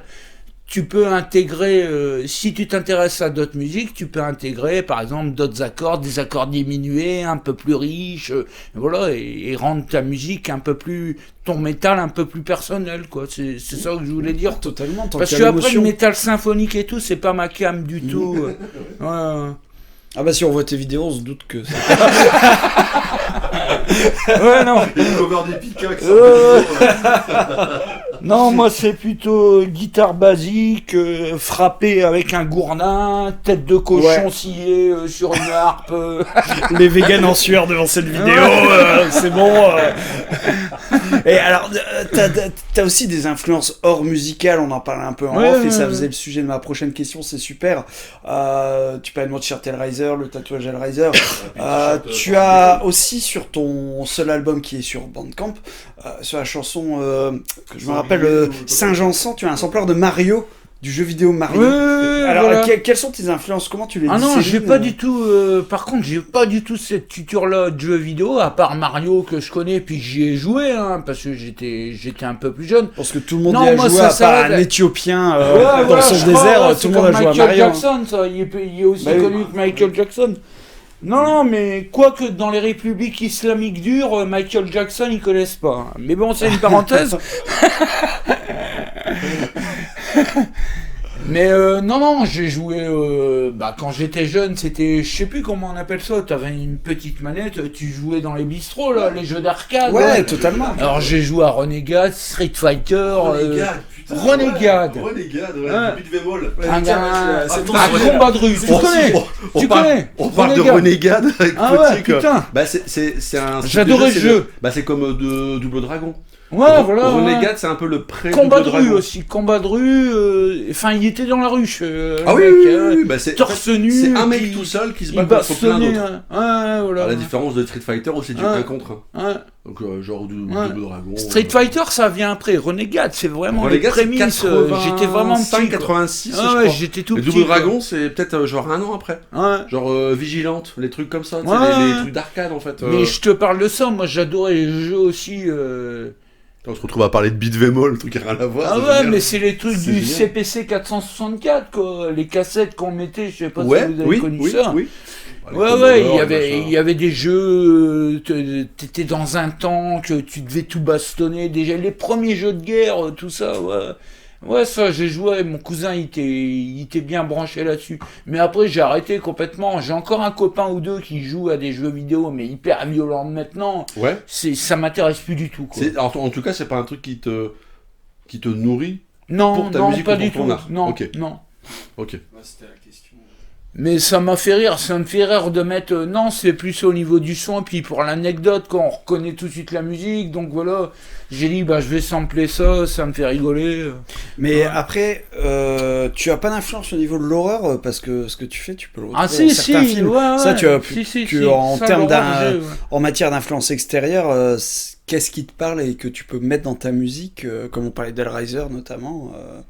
Déjà dans mes textes, parler de tripes et tout ça, de barbac, décomposition, de cadavres. Comme le death metal et le grind l'ont Ouais, fait voilà, avec voilà, le côté gore de l'horreur. J'adore utiliser ces mots-là, quoi. Putréfaction, décomposition, tout ça, j'aime bien. Je les utilise, beaucoup. Ouais, puis j'ai une grosse culture, comme je t'expliquais, j'ai mon oncle qui était fan de... Alors en ce temps-là, c'était les vidéoclubs, quoi, t'allais louer des cassettes, il y avait des murs entiers de cassettes, mais des séries Z, c'est là que j'ai découvert des films comme Bad Test, tout ça, mais à l'époque, t'as 12 piges, tu regardes Bad Test, C'est choquant, le mec hein. qui traverse la À tête l'époque, c'est le choquant. mec qui traverse un autre mec avec une tronçonneuse, tu vois ça, t'hallucines, quoi. Puis c'est super marrant en plus. Tu vois déjà, moi à l'époque je voyais déjà que c'était marrant, quoi, on rigolait. Mon cousin il était un peu plus grand. Ouais, Branded aussi. C'est Excellent. presque des cartoons gore. Excellent, ouais. C'est presque des cartoons gore. Il y a toute une culture un peu peut-être plus proche peut-être au death metal ou ce que tu veux, mais une culture bis Ouais. qui n'hésite pas en fait à marier gore Ouais. et puis comique en fait. Ouais. Ouais, puis j'ai une culture gore noise aussi, mais des trucs abominables. La gore noise, c'est les bruits de chiottes, Oui, de la je merde, vois bien, tout. ouais. Je vois bien, et j'aime bien. Diarrhée, du sang mélangé, Ouais. tout ça. J'ai écouté tout ça. J'ai fait plein de une tripotée de splits avec des mecs du gore noise. Putain, excellent. Ouais. Les gorbillons de nécropsie, des trucs comme ça, quoi. Ah non, plus. Ouais, non, ok, Ouais, je te dis, des bruits de chiottes, Oui, diarrhée, tout ça. le bubble noise, les trucs comme Ouais, ça. voilà. Où la voix, c'est vraiment. Je vais parler comme un gars qui foutrait pas de métal. Ouais, où la voix, c'est comme des bulles, en fait. Ouais, il y a ça aussi. je suis Souvent, super c'est des fan de ça. batraciens, ils mettent des batraciens. Oui, alors sur il y a leur- un groupe super connu. Philomédusa. Putain, Philomédusa, exactement, ouais. Le mec, ouais, c'est un mec tout seul, et en fait, il met des Ouais, pochettes il met de les batraciens. de grenouilles partout. Ouais. Philomédusa, ouais, qui a fait un split avec énormément de groupes. Hein. Ouais. Peut-être avec un groupe. Ces mecs-là, en fait, je me suis fait repérer parce qu'ils ont vu que. En fait, je me situe, comme tu dis, entre la noise, le noisecore et tout, un Ouais. truc. J'intègre, on sent que je suis musicien quand même, et c'est très important, je suis musicien. Je veux toujours intégrer une dimension musicale. Mais quand j'ai commencé les réseaux sociaux, ça fait pas longtemps que j'y suis, 5-6 ans, quoi. Au fur et à mesure, il y a les mecs qui m'ont repéré, on s'est repérés les uns les autres, les Merci mecs du Internet, hein, pour le noisecore. coup. Voilà, grâce à Internet. Avec les quoi. bandcamp maintenant, tu peux faire ce que YouTube et tu tout, veux. Ouais. les bandcamp. Bien sûr, oui. Et puis les mecs, de fil en aiguille, ils proposent de faire des splits, mais des trucs hallucinants, quoi. Puis il y a beaucoup de... Merde, je trouve plus le terme en anglais. En fait, d'échanges, en fait... T'échanges la cassette que t'as fait avec du trading, Oui, bien sûr. Tape trading, ouais, voilà. Donc j'ai plein de copains étrangers qui m'envoient leurs cams, leurs trucs. Moi, je leur envoie des trucs que je fais, des dessins, des vieilles cassettes que je fais à Ça l'arrache. sera une question pour plus tard, ça, les dessins. Et voilà, ça fait vivre. Bon, c'est comme un vivier de trucs, de création un peu complètement débranlé, déglingué, mais ça fait vivre le schmilblick, quoi. Voilà. C'est vrai qu'il y a une vraie. Là, on part un peu plus loin, mais il y a une vraie scène. Tu parles de Philomédusa Philomédusa, hein, chaque fan de death metal devrait écouter Philomédusa pour se dire wow, ok, il y a aussi ça qui existe. C'est soft, hein, C'est soft par rapport à certains trucs. Ouais. Il y a des trucs vraiment gore. T'as des labels, j'ai des bandcamp que je mets en favori exprès de gore, arch, tu sais, parce que sur Bandcamp tu peux mettre des mots-clés. Et t'as arch gore noise, toilette noise, vomit noise, bubble noise, c'est des machins, putain, mais c'est là où tu te rends compte que à côté de ces groupes-là, Napalm Death c'est presque du prog en fait. C'est pas possible, c'est vrai. La 9 ? Oui, alors en fait, ouais. En fait, on se posait la question, du coup, ça fait un peu le lien, on parle de Bandcamp. Après tout ton parcours, donc une vingtaine, une trentaine d'années à faire de la musique, quand on tape Potier, etc., il y a juste un album de Potier sur Bandcamp. Mais est-ce que c'est voulu, ça? Non, mais ça, c'est mes trucs. J'ai fait des milliers de trucs. Je vous dis, ma vie tourne autour de ça. Par exemple, j'avais une chaîne YouTube, je sais pas, je devais avoir 500 vidéos dessus, 500 morceaux de musique. Ils l'ont striké Non, enfin, déjà, j'avais plein d'emmerdes parce que je mettais des titres.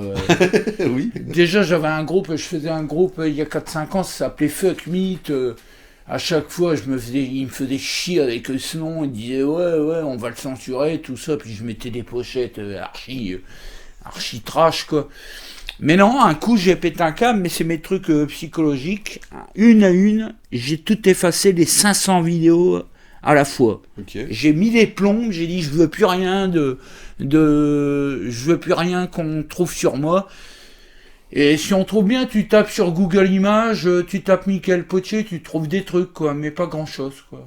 Ok, donc c'est pas forcément un truc que tu veux refaire. Tu veux pas te dire maintenant que ça, je suis dans un autre mood, j'aimerais bien reposter un peu du vieux Potier. Je me rends compte que des fois, en plus, j'ai un peu de... Merde, quel est le terme ? Pas de remords, de scrupules, parce que je poste pas mal sur... parce que ma vie tourne autour de ça, je fais ça toute la journée. En plus, je suis un super lève-tôt, je me lève à 5h du matin, à 5h30, je suis en slip avec une guitare dans les pommes et je hurle, quoi. Donc, et j'en poste quand même beaucoup sur Facebook, j'ai mon compte Instagram, il est en pleine explosion. On a un pote qui est sur Flo, on a... Tu sais qu'il y a 80 000 des fois, c'est vrai. On a un pote qui est sur Insta, il dit ça... J'ai une vidéo à plus d'1 million de vues, quoi. Ok. Ah ouais, je vous promets. Et tous les jours, j'ai 100 abonnés, mais que les tarés, les jeunes tarés d'Instagram, quoi. Que les... Des fois, je me dis, ils ont rien dans le citron, c'est des décérébrés, mais ils hallucinent, ils voient un vieux briscard comme moi, français, ils se demandent, ils ont jamais vu ça de leur vie. Après, est-ce que le public d'Instagram, il comprend tout ça, la démarche Dada, je pense pas. Non, mais ils sont intéressés quand même aussi. J'ai très peu d'insultes. Si, il y a les mecs qui me disent, j'ai un peu les chicots, les chicots de la vie que j'ai eu. Alors, les mecs qui me disent, ouais, t'es soumette ou des trucs comme ça. Ouais. Mais je me défends, quoi. Je leur dis, arrête de scroller, va lire des livres. Ouais. Sur Instagram, Okay. Puis ça me fait rire, quoi. Alors, j'ai une paire d'artistes, de très bons artistes aussi qui me suivent, mais là, mon compte il est en train d'exploser. Tous les matins, je me lève, j'ai 100 abonnés à peu près. Je me demande comment, ça me fait rigoler. Hein. Et je sais que des jeunes complètement débiles. Instagram. Des Amerlocs, beaucoup d'Amerlocs, beaucoup de Japonais aussi, mais les Japonais justement de la noise et tout. La Japanoise. Il y a un truc que je vois beaucoup en suggestion sur Facebook, on va dire groupe japonais, en one man band japonais, Torturing Nurse. Le mec qui bidouille, ça, c'est chinois, autant pour moi. Attendez, c'est lesquels les Chinois qui étaient alliés aux nazis? Les Japonais? Les Japonais, c'est ça, autant pour moi. Il finit sa table, elle tombe au sol, et une cagoule il bleue, bidouille des trucs exactement. Avec des chaînes et c'est tout. un truc qu'on voit souvent. Et il y a un mec,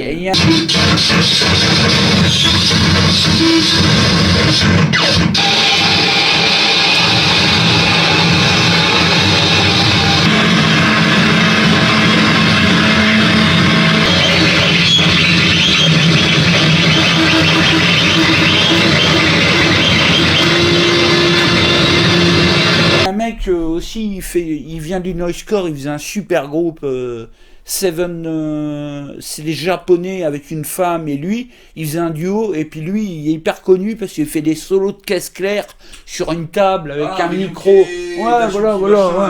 C'est bien lui. En fait, il y a une table, c'est un mec, alors... Comme tu dis, il est connu de par d'autres groupes avant. Ouais, du noisecore, il est connu, mais il fait du free jazz, il fait tout. Et en fait, il y a un snare, en fait, une caisse claire, et il tape dessus, mais c'est presque de la... On est d'accord, c'est plus de la musique, c'est de la performance. Ouais.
c'est mais une qui tape un peu performance, n'importe ouais. comment, Il se et puis dé- généralement il se la démonte table, tronche, la table elle tombe par terre. Torturing Nurse.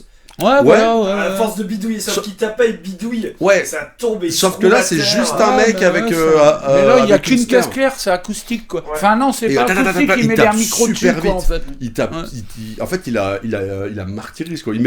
Il pousse vraiment la snare dans ses derniers tranchements, quoi. Après, si tu C'est peux le faire boss des final. inserts, ouais, si tu peux faire des inserts entre guillemets, tu mettras le nom, c'est Et on mettra pendant Ryozuke machin truc, mais c'est vrai que il fait effectivement encore pas mal de tournées. Il y a du merch de lui. Et c'est vrai que c'est intéressant. En fait, c'est un peu le il but est assez aussi, connu dans les réseaux, dans ce milieu-là, quoi. Vraiment faire de la musique différemment. Ouais. C'est clairement ça. Question pour toi aussi. C'est laquelle c'est. Ouais, en fait. Yes, oui. Je crois, non Alors moi je te disais, j'ai l'occasion de bosser à l'hôpital. Enfin, en fait, j'ai l'occasion, c'est mon métier en fait. Mais Hôpital psychiatrique, précise. Enfin, ouais, attends, je bosse en Ouais. psychiatrie, quoi, cool. Enfin, je suis pas médecin non plus, ça va aller. Mais tu nous disais en off, mais aussi dans ta bio, que tu animais, tu avais eu l'occasion d'animer des ateliers scolaires. Oui, bah, Est-ce que tu peux en parler j'ai fait ça pendant 12 piges quand même. J'ai passé un diplôme, en fait, c'est un diplôme qui se déroule sur 2 ans. Et c'est un diplôme universitaire de musicien intervenant dans les écoles. Ok. Donc c'est un vrai diplôme, quoi, ça correspond à une licence, voilà, Ouais. puis après tu cherches un poste. Moi j'étais employé, c'est les mairies qui t'emploient, donc j'étais employé vacataire dans une mairie à Ulu. Je sais pas si vous savez, Ah, Ulu, c'est sur la route CH à la d'ici. fin. Je suis passé par ici pour Ah, c'est je suis sur la route de Ouais, Lens, ouais, ouais. ok. c'est près de la prison de Vendin-le-Vieil, là, ça touche un peu. Et j'ai bossé avec des gosses, je faisais des ateliers, alors j'ai monté des chorales, ça allait jusqu'à une centaine de gosses, Putain. des chorales de 100 gosses, je faisais des ateliers de percussion, de musique improvisée, ouais, des trucs avec du métal, j'avais récupéré, je m'étais fait tout un instrumentarium. Ah ça marche super bien. Bah il y a ça dans la musique industrielle des années 70-80, des gros ressorts de bagnoles. Ouais. Si tu tapes avec des baguettes de tambour, Ouais. tu les mets sur du polystyrène, ça te fait une super résonance. Ouais. Et les mecs de SPK, tout ça, ils utilisent ça. Ok. Et donc, je récupérais plein de trucs, de la ferraille, du bois, des coquilles d'escargot, enfin tout ce qui me tombait sur la main. Génial. Et je faisais des orchestres avec les gosses, des orchestres vivants, de musique vivante, quoi. Et ouais, j'ai bossé aussi, mais là j'étais pas employé fixe. Là, pendant 12 ans, j'ai fait ça employé fixe. Ouais. Donc tous les ans, j'avais un renouvellement de contrat. Ouais. Mais sinon, j'intervenais, ça m'intéressait aussi avec les plus grands dans les lycées et tout. Ouais. J'intervenais dans les foyers où, par exemple, je faisais bosser de la musique improvisée à un groupe de rock, un jeune Ouais. groupe de rock. Je les aiguillais, je leur disais, ben tiens, là, ton solo, on va essayer de faire un solo, mais voilà, enfin, je les aiguillais un peu sur les arrangements. Ok, ouais. Je leur apprenais à écrire des arrangements pour leur groupe, Ok. tout ça, ouais, c'était super. Puis j'ai fait un burn-out, enfin je vais pas raconter tout ça, mais voilà, j'ai fait un burn-out, une grosse dépression, j'ai dû me soigner d'addictions multiples, voilà, puis j'ai arrêté, puis dans le fond de moi-même, j'ai toujours voulu être libre et faire ce que je voulais, quoi. Ouais, pas forcément être sous contrat. J'adorais bosser avec les enfants, mais, Ouais, parce que tu peux. mais tu j'ai peux toujours vraiment. su que je le ferais pas toute ma vie, quoi. Voilà. Ouais, Donc tu l'as ça a fait été 12 12 c'est ans bien. d'expérience 12 ans, c'est et bien, voilà. c'est quand même Ouais. vachement bien. Puis thérapeutiquement parlant, tu peux apporter plein de choses. Ouais, C'est ouais, hyper voilà, je intéressant, travaillais avec des petits autistes et tout. Ouais, c'est super ouais. intéressant, carrément. Ouais. Ok, ouais. Alors, prochaine question. C'est à toi, encore ça. pour toi, non Bah ouais, alors. Du Vas-y, coup, ouais, ouais. oui, alors on en parlait aussi en off, en fait on a fait une deuxième interview en off, mais tu nous parlais, en fait tu as déjà écrit un ou plusieurs livres, en fait tu nous en parlais aussi au début, que tu écris depuis que tu es jeune. Ouais, non, j'ai écrit un livre, c'est un tout petit livre, en fait c'est une déjection totale, ça parle... Ouais, c'est un truc abominable d'un mec, un art de droite, justement, il regarde des... Il passe son temps à regarder des documentaires sur Hitler, se mère, elle a le colo, elle meurt dans son vomi après avoir bu une bouteille de Ricard, il va à la morgue, il chie dans sa bouche et il la viole. Et toute Il y l'histoire. a un gars qui l'a fait. Ouais, c'était une déjection abominable. Il n'y a plus aucun exemplaire qui existe. Ça a été tiré à très peu d'exemplaires. Et puis Mais c'est quand même récent, ça, non? Non, ça fait 5 piges. Parce qu'il y a 5-6 ans, il y a un bouquin, t'avais présenté une couverture il y a très peu de temps sur un Ah vieux oui, profil. ça, non, mais ça, c'est pas vraiment des bouquins, c'est plus des fanzines. En fait, j'ai l'idée de faire, mais de les tirer moi-même à très peu d'exemplaires. Ouais. J'écris par exemple une 30aine de pages d'écriture automatique, enfin, comme t'as lu, là, de textes un peu dans ce genre. J'y insère des dessins, je les relis. Et puis après, je vends ça à celui qui veut, quoi. Ok, Voilà. ouais. Mais c'est pas des bouquins, voilà, en tant que tel, sortir un bouquin. Je me suis intéressé un peu, je rêvais, hein, mais voilà, au milieu de l'édition et tout, c'est hyper dur, hein, c'est encore plus dur que. Comme dans tous les milieux. Comme dans tous les milieux, ouais, Ça, voilà. c'est pareil. Ouais. Moi qui ai écrit des bouquins. Ah, voilà, bah, c'est bien compliqué, placé hein. pour en parler. Et ouais. même quand vous êtes édité, vous gagnez que dalle. Non, oui, ouais, sur bah les ouais, il y a trucs. que dalle. Faut hein. vendre des centaines C'est pas pour le de- fric qu'il faut faire ça, hein, c'est Mm. clair. Non. Non, puis j'ai abandonné d'idée. Je vous dis, j'adore écrire, j'écris tous les jours. C'est une forme de santé psychique, psychologique. Thérapie. C'est thérapeutique en fait. Ouais, carrément, c'est bien thérapeutique, sûr, oui. quoi. Mais j'écris pour faire un objet artistique. Je vous disais que j'aimais pas qu'on parle d'objet artistique, mais si, mais c'est gratuit, quoi. Un objet de création complet, quoi. Donc je fous de la musique dessus. Enfin, je fais mes vidéos, quoi. Mes vidéos, c'est les petits objets que je propose à ceux que je suis et à ceux qui me suivent, et puis voilà, quoi. Après, j'adore faire du live, j'en ai fait énormément dans toute ma vie de musicien. Maintenant, j'en fais moins, quoi, parce que je suis pas une juste et Justement. j'aime pas baisser mon froc, quoi. Justement, tu es passé cette année, en début d'année, à la Malterie.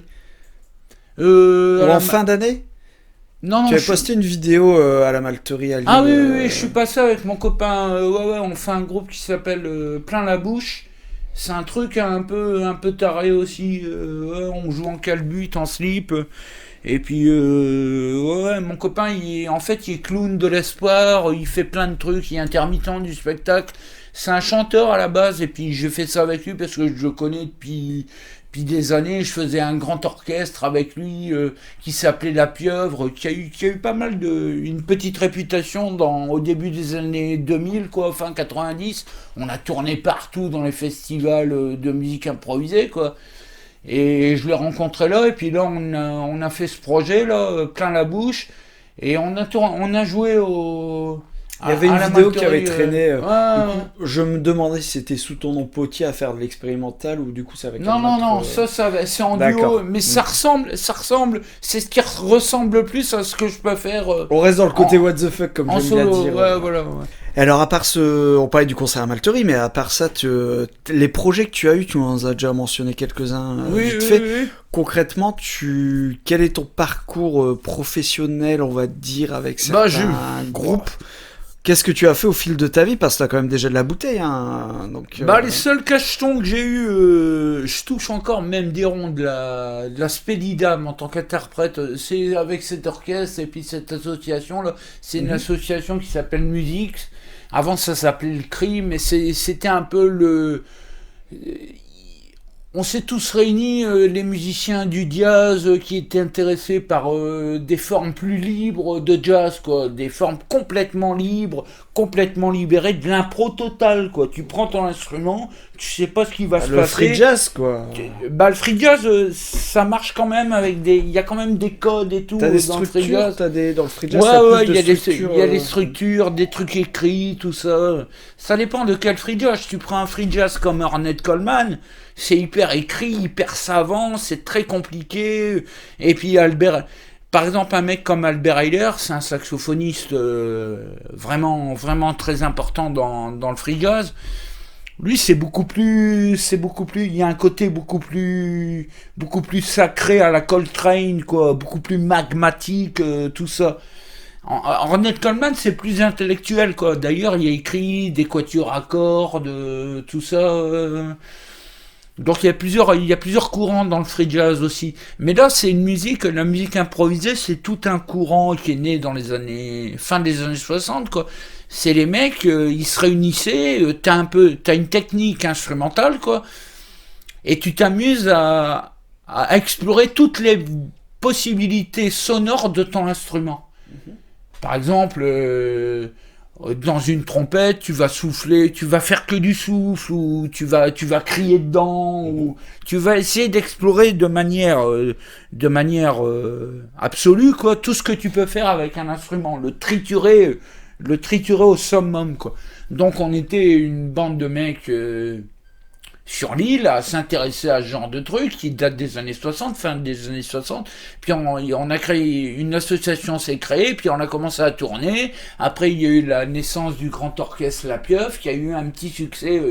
C'était un orchestre assez réputé, dirigé par un mec qui s'appelait Olivier Benoît. Olivier Benoît, après, il a dirigé l'Orchestre National de Jazz de Paris, quoi. Ok. Ouais. Donc... en fait, on avait une petite réputation, quoi. On écumait tous les festivals, et là, j'ai commencé à toucher les cachets. On me proposait de faire, par exemple, des trios spontanés, d'aller jouer à Bruxelles, à Anvers. Avec cette association, il y avait tout un vivier. Puis au fur et à mesure, ça s'est gangréné, ça tournait plus qu'autour de 4-5 mecs. Ils arrêtaient pas de s'auto-faire jouer. Ils voulaient... Ils se disent ouverts, mais ils ont tout C'est fermé. les problèmes d'ego. Et ça tourne plus qu'autour de 10 mecs, et ils jouent tout le temps, ils font toujours la même chose, et ils jouent partout, mais ils doivent... J'ai rien contre les intermittents du spectacle, je les porte pas beaucoup dans mon cœur, mais les mecs qui bossent comme ça, qui mélangent musique et rendement, moi je peux pas, quoi, je suis pas du tout comme ça, quoi, voilà. Mais voilà, j'ai gagné des cachetons avec ça, mais j'ai jamais voulu professionnel, j'ai jamais voulu être intermittent du spectacle, par exemple. Donc j'ai gagné un peu ma vie comme ça. Après, des boulots à la con, j'en ai fait, hein. Moi, je viens d'un milieu ouvrier. J'ai travaillé dans les fours à faire... dans les fours qui faisaient les pare-chocs. J'ai fait des vieux boulots de merde, hein. Aussi, dans ma jeunesse, hein, quand j'étais jeune. Mais voilà, je viens d'un milieu social... ouvrier catholique, et j'ai un rapport, je me barre ailleurs là, c'est pas le sens de... T'inquiète. J'ai un rapport avec toute cette culture, l'art, les mecs qui se la pètent, moi je suis artiste, l'art ça éveille les consciences et tout, je leur dis fuck, quoi. J'en ai rien à branler, tais-toi, va voir la caissière qui trime à Mammouth, considère-la comme ton égal et pète pas plus haut de ton cul, va voir l'ouvrier qui bosse, qui fait les 3-8, moi tout ça, je viens de ce milieu-là, donc je le prends en considération. Et ce milieu artistique, c'est pour ça que je me suis défoncé à mort, j'étais obligé de me défoncer pour le supporter, quoi. Et à un moment, j'ai dit, bon, j'arrête la défonce, j'arrête tout, je quitte. Mais j'adorais toujours cette forme de création, l'art, j'adore l'art en fait, hein. Je critique l'art, on a l'impression que je suis anti-art, je dis anti-artiste. Je dis anti-artiste, c'est un pied de nez. Par rapport à ce que tu fais, c'est un pied de nez à tous ces encore mecs une fois, c'est subversif, qui se la pètent, qui se prennent, qui se croient au-dessus des autres. Moi, mais c'est ça, je suis artiste, tu sais, avec l'écharpe, je suis artiste. Ouais, voilà, ouais. Où la culture est en danger, mais c'est des conneries, ça. Putain, on rince. Le gouvernement, il rince pour la culture, les mecs qui défilent avec leurs pancartes. Je vais paraître pour un facho, mais moi, ça me débecte, quoi. C'est pas vrai, la culture, elle est bourrée de pognon.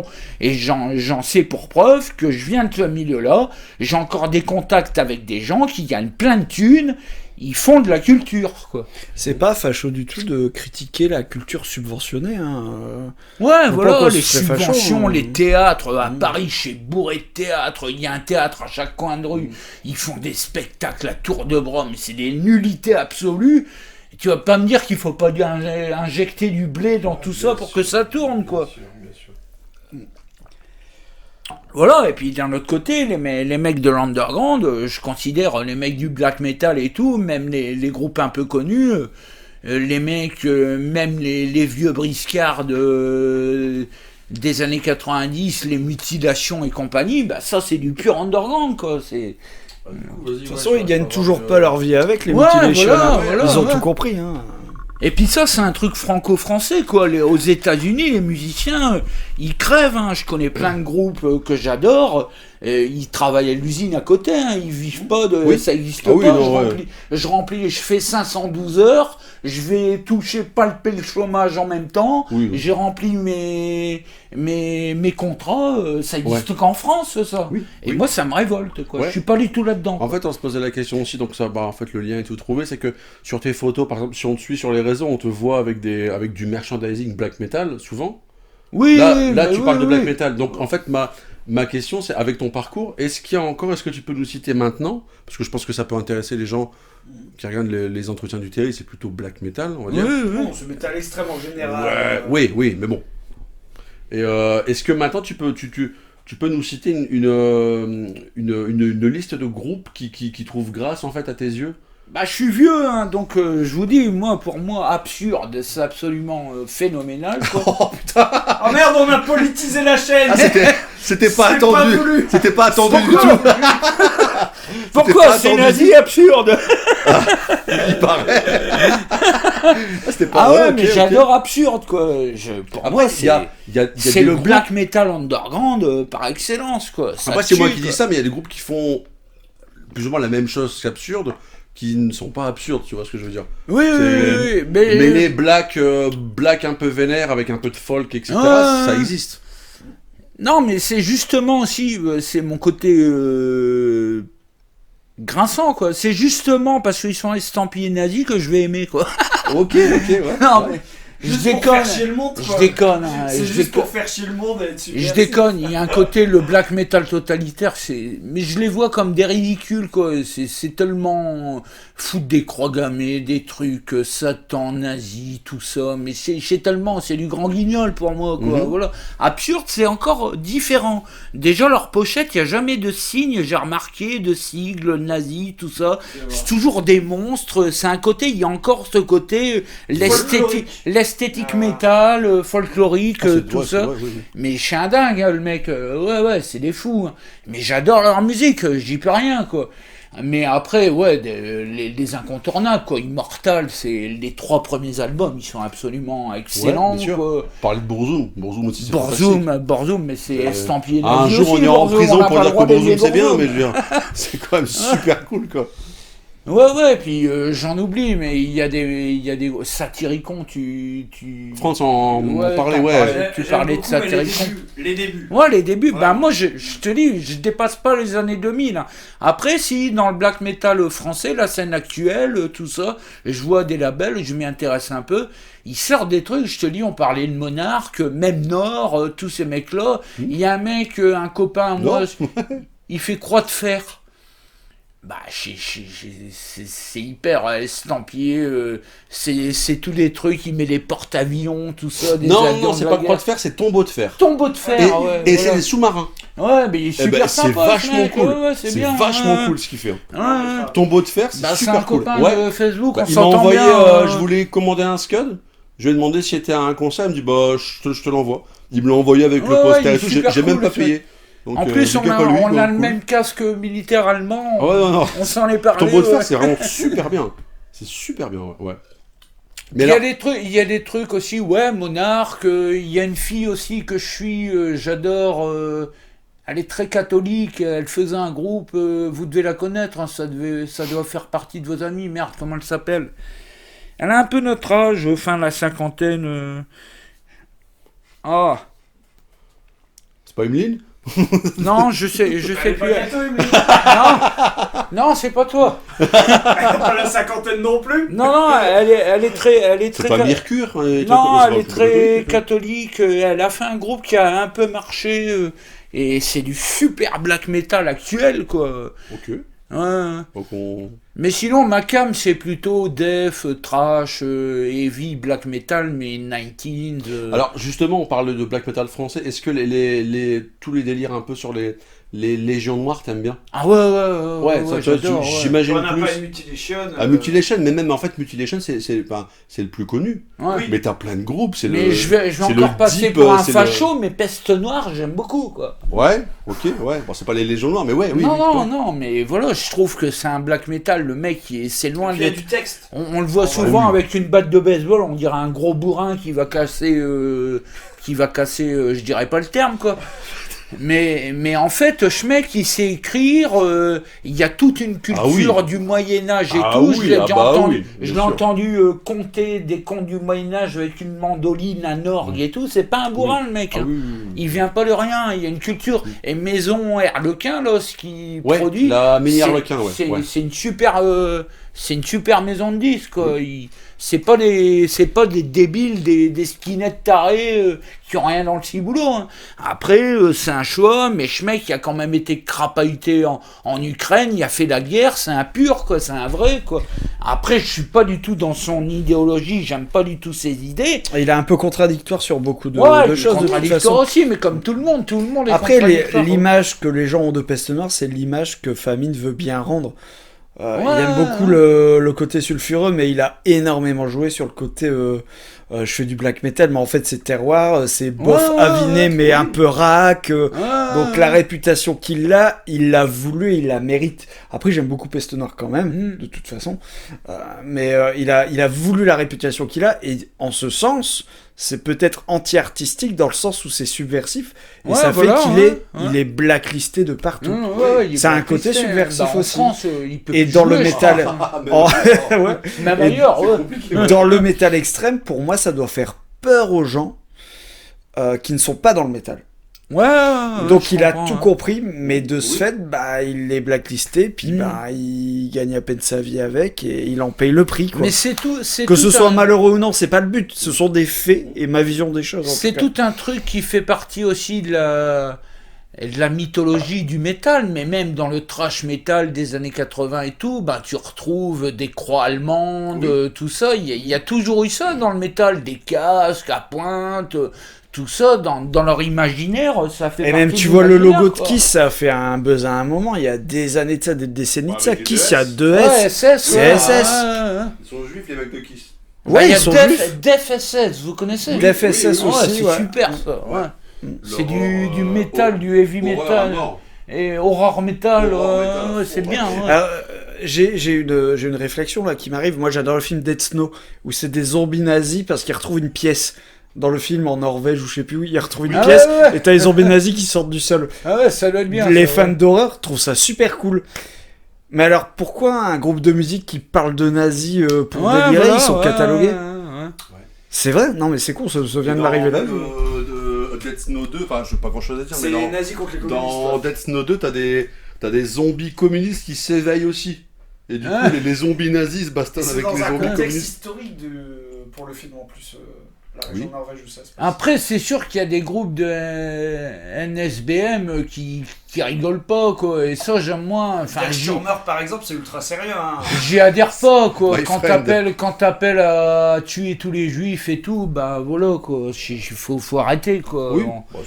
Ou que t'encenses Hitler, et ça existe des groupes comme ça. Bien sûr. Moi, je m'intéresse à tout, et notamment dans les trucs hyper underground, caché, tout ça, j'aime bien. Je vais pas sur le dark web, mais je vais fouiller, quoi. Il y a des trucs abominables, quoi. Oui. T'as des mecs qui le vivent vraiment, c'est-à-dire que tu dis Peste Noire, c'est pas des gros bourrins, machin, t'as des mecs, c'est des gros bourrins, ils se travaillent du matin au soir, et s'ils pouvaient acheter des armes et puis tuer tout le monde dans la rue, ils le feraient, quoi. Mais j'imagine pas black metal antifa, quoi. Pour moi, c'est... Mais ça existe. Ça doit être abominable. Ça a tellement le vent. Alors, franchement, je le dis très haut, je suis anti-antifa. Pour moi, c'est un ramassis décérébré. T'es mort, François. Mais alors, moi, je vais vraiment être l'avocat du diable. T'as des groupes RABM, parce qu'en fait, du coup, t'as le NSBM. Pour on sait bien ce que ça veut dire. RABM. Le RABM, c'est Red Anarchist Black Metal. Donc, c'est plutôt récent par rapport au NSBM.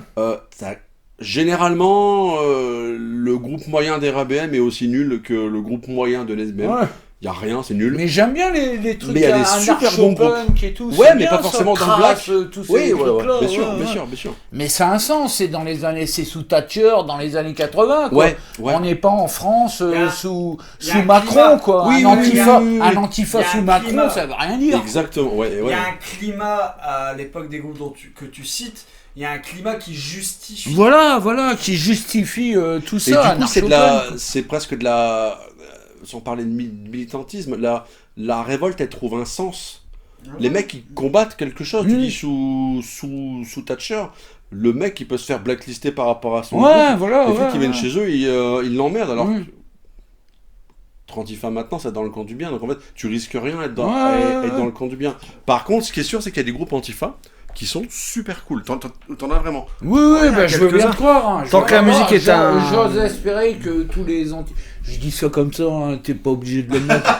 Mais sérieux, je veux pas passer pour le Michel Sardou de... Quoique Michel Sardou me fait rire. Non, mais je conçois bien qu'il y ait des antifas moins cons que d'autres, qui ont un peu des trucs dans le crâne. Je pense qu'il y en a qui pensent à faire le bien, vraiment. Je reviens à tout ce côté militantisme. Pour moi, les antifas que je vois, ils pensent qu'à une seule chose, c'est fuck la police, on va brûler des McDo ou... Putain, mais...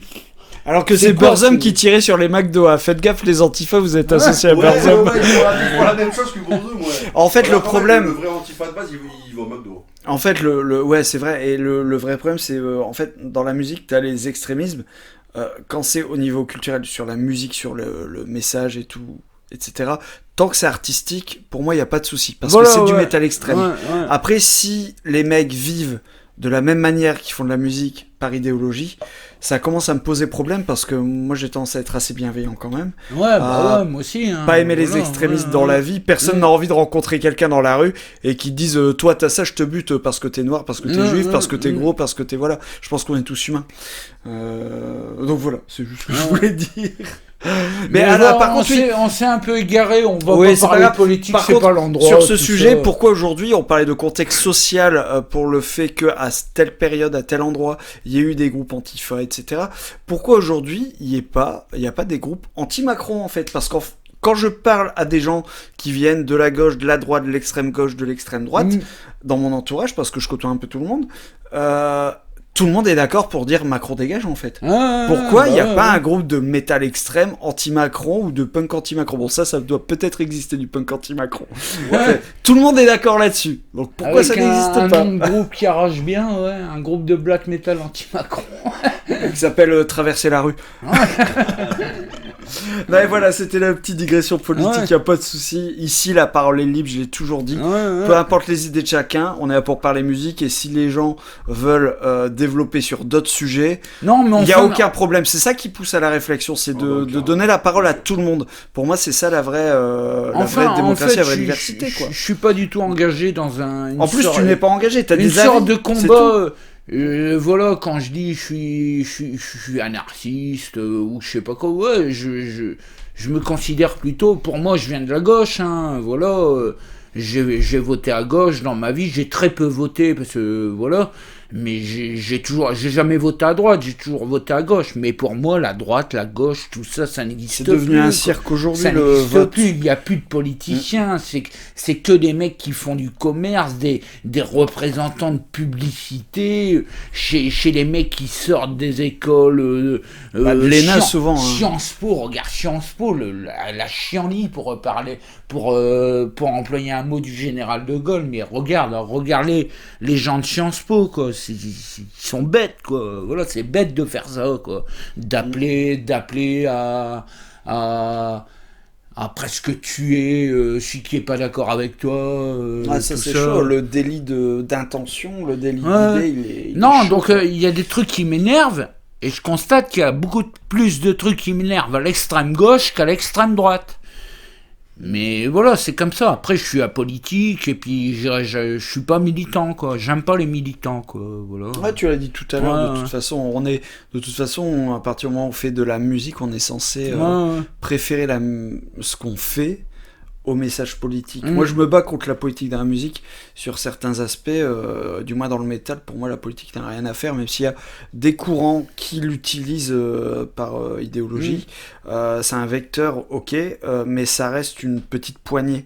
C'est pas parce que Metallica a fait une chanson qui s'appelle One, qui dénonce la guerre, ou que Black Sabbath a fait War Pigs, que ce sont des groupes politiques en fait, ni politisés.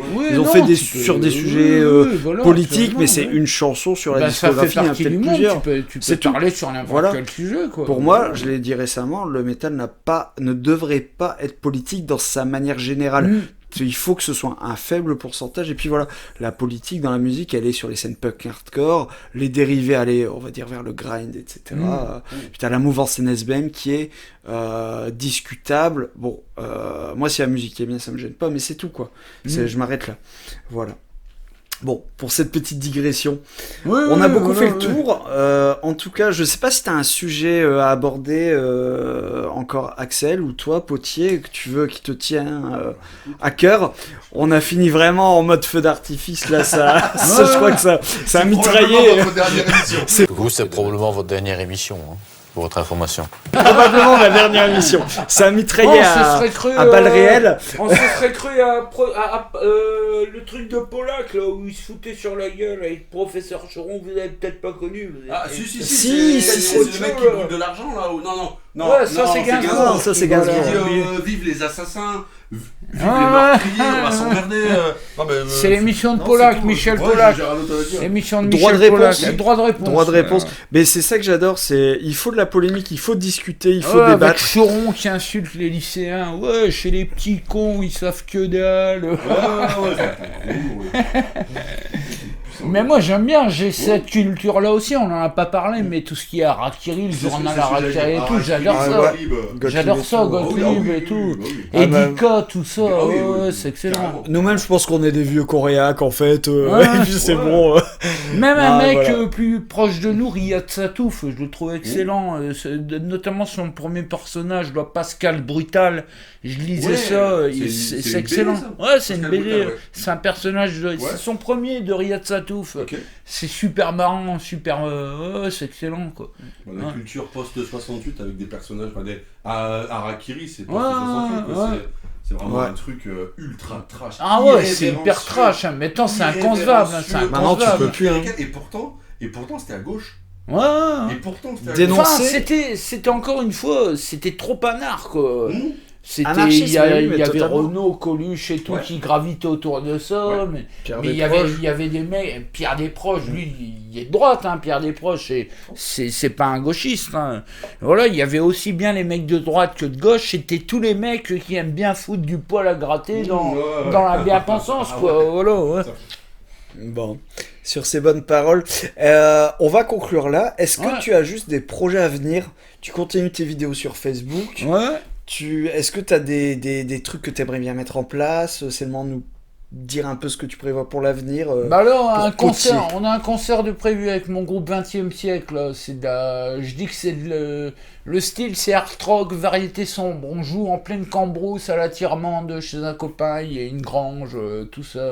C'est quelle date? Le 28 septembre. Alors, c'est près d'Air sur la Lys. Et là, c'est complètement... J'en ai passé un ou deux sur Facebook. C'est vraiment différent de ce que je fais en solo, quoi. C'est beaucoup plus sombre, mélancolique, triste, tout ça. Art rock, c'est comme Zoid, là. Art Zoid ou pas? Non, Art rock, c'est un peu... Quel groupe je pourrais... Art rock, on peut dire que c'est peut-être... Talking Heads, mais... Talking Heads, vous connaissez? Oui. Mais, ouais.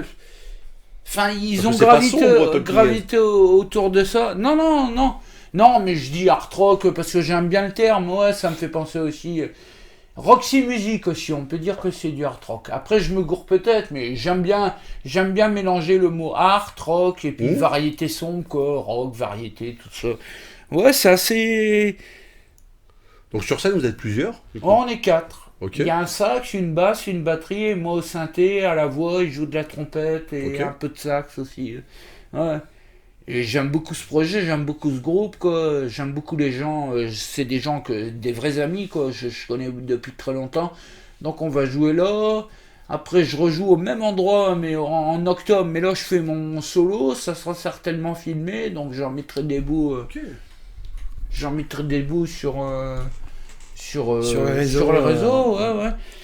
Sinon, me dis, de toute façon- j'essaye de trouver des gens qui veulent me faire tourner, mais c'est tellement, je vous dis, c'est tellement particulier que je fais, et je vois qu'il y a tellement de, c'est tellement, j'ai rien contre, mais c'est des niches, quoi. Les mecs, bah non, on programme pas ça, on programme que du métal. Bah non, on programme pas ça, on programme que de la noise. Toi, c'est pas au foot, quoi. Voilà. C'est vraiment un ovni, quoi. Ah, Potier est un ovni. Un ovni que j'ai adoré Un ovni. recevoir. Bah, j'ai été ravi de vous rencontrer, de faire cette émission, c'était super pour moi. Bah, merci beaucoup d'être Ouais. venu en tout cas. Ouais. Sur Bah, ces un réel bonnes plaisir. paroles, bonne continuation à toi et au plaisir de te voir en concert. J'ai hâte de voir ce que ça peut Ouais, donner. bon, de toute façon, on va se recroiser, hein. On n'est pas Je loin, pense. tout ça. Même si tu dis que ton festival de métal, là, au En mois de janvier, ouais. j'essaierai de venir. Avec ouais. grand plaisir. Ouais. Eh bien, merci beaucoup. À la prochaine. Ouais, allez, Et merci à Axel qui salut, a à la prochaine. co-animé, monsieur. Monsieur. Bon, et bien voilà, je vous avais prévenu, c'est assez particulier. Donc, l'interview était passionnante. Un énorme merci à Potier d'être venu.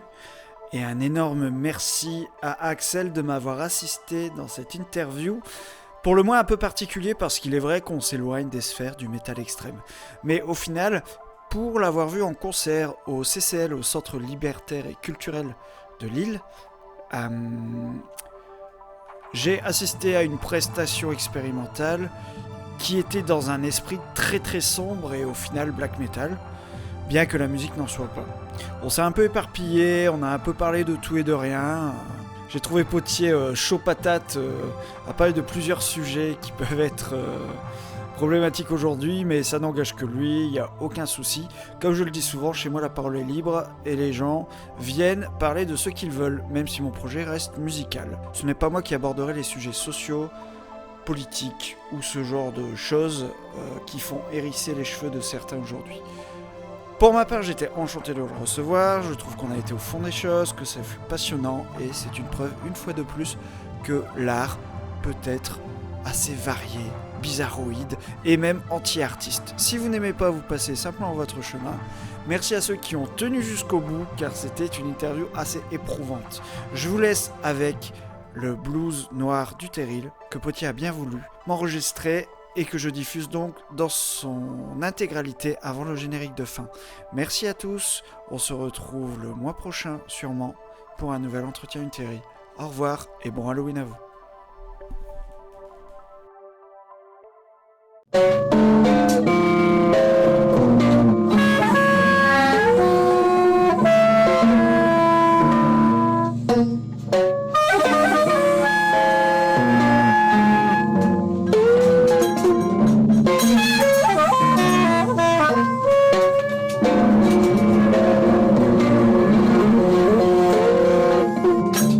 Car brûle des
Thank you.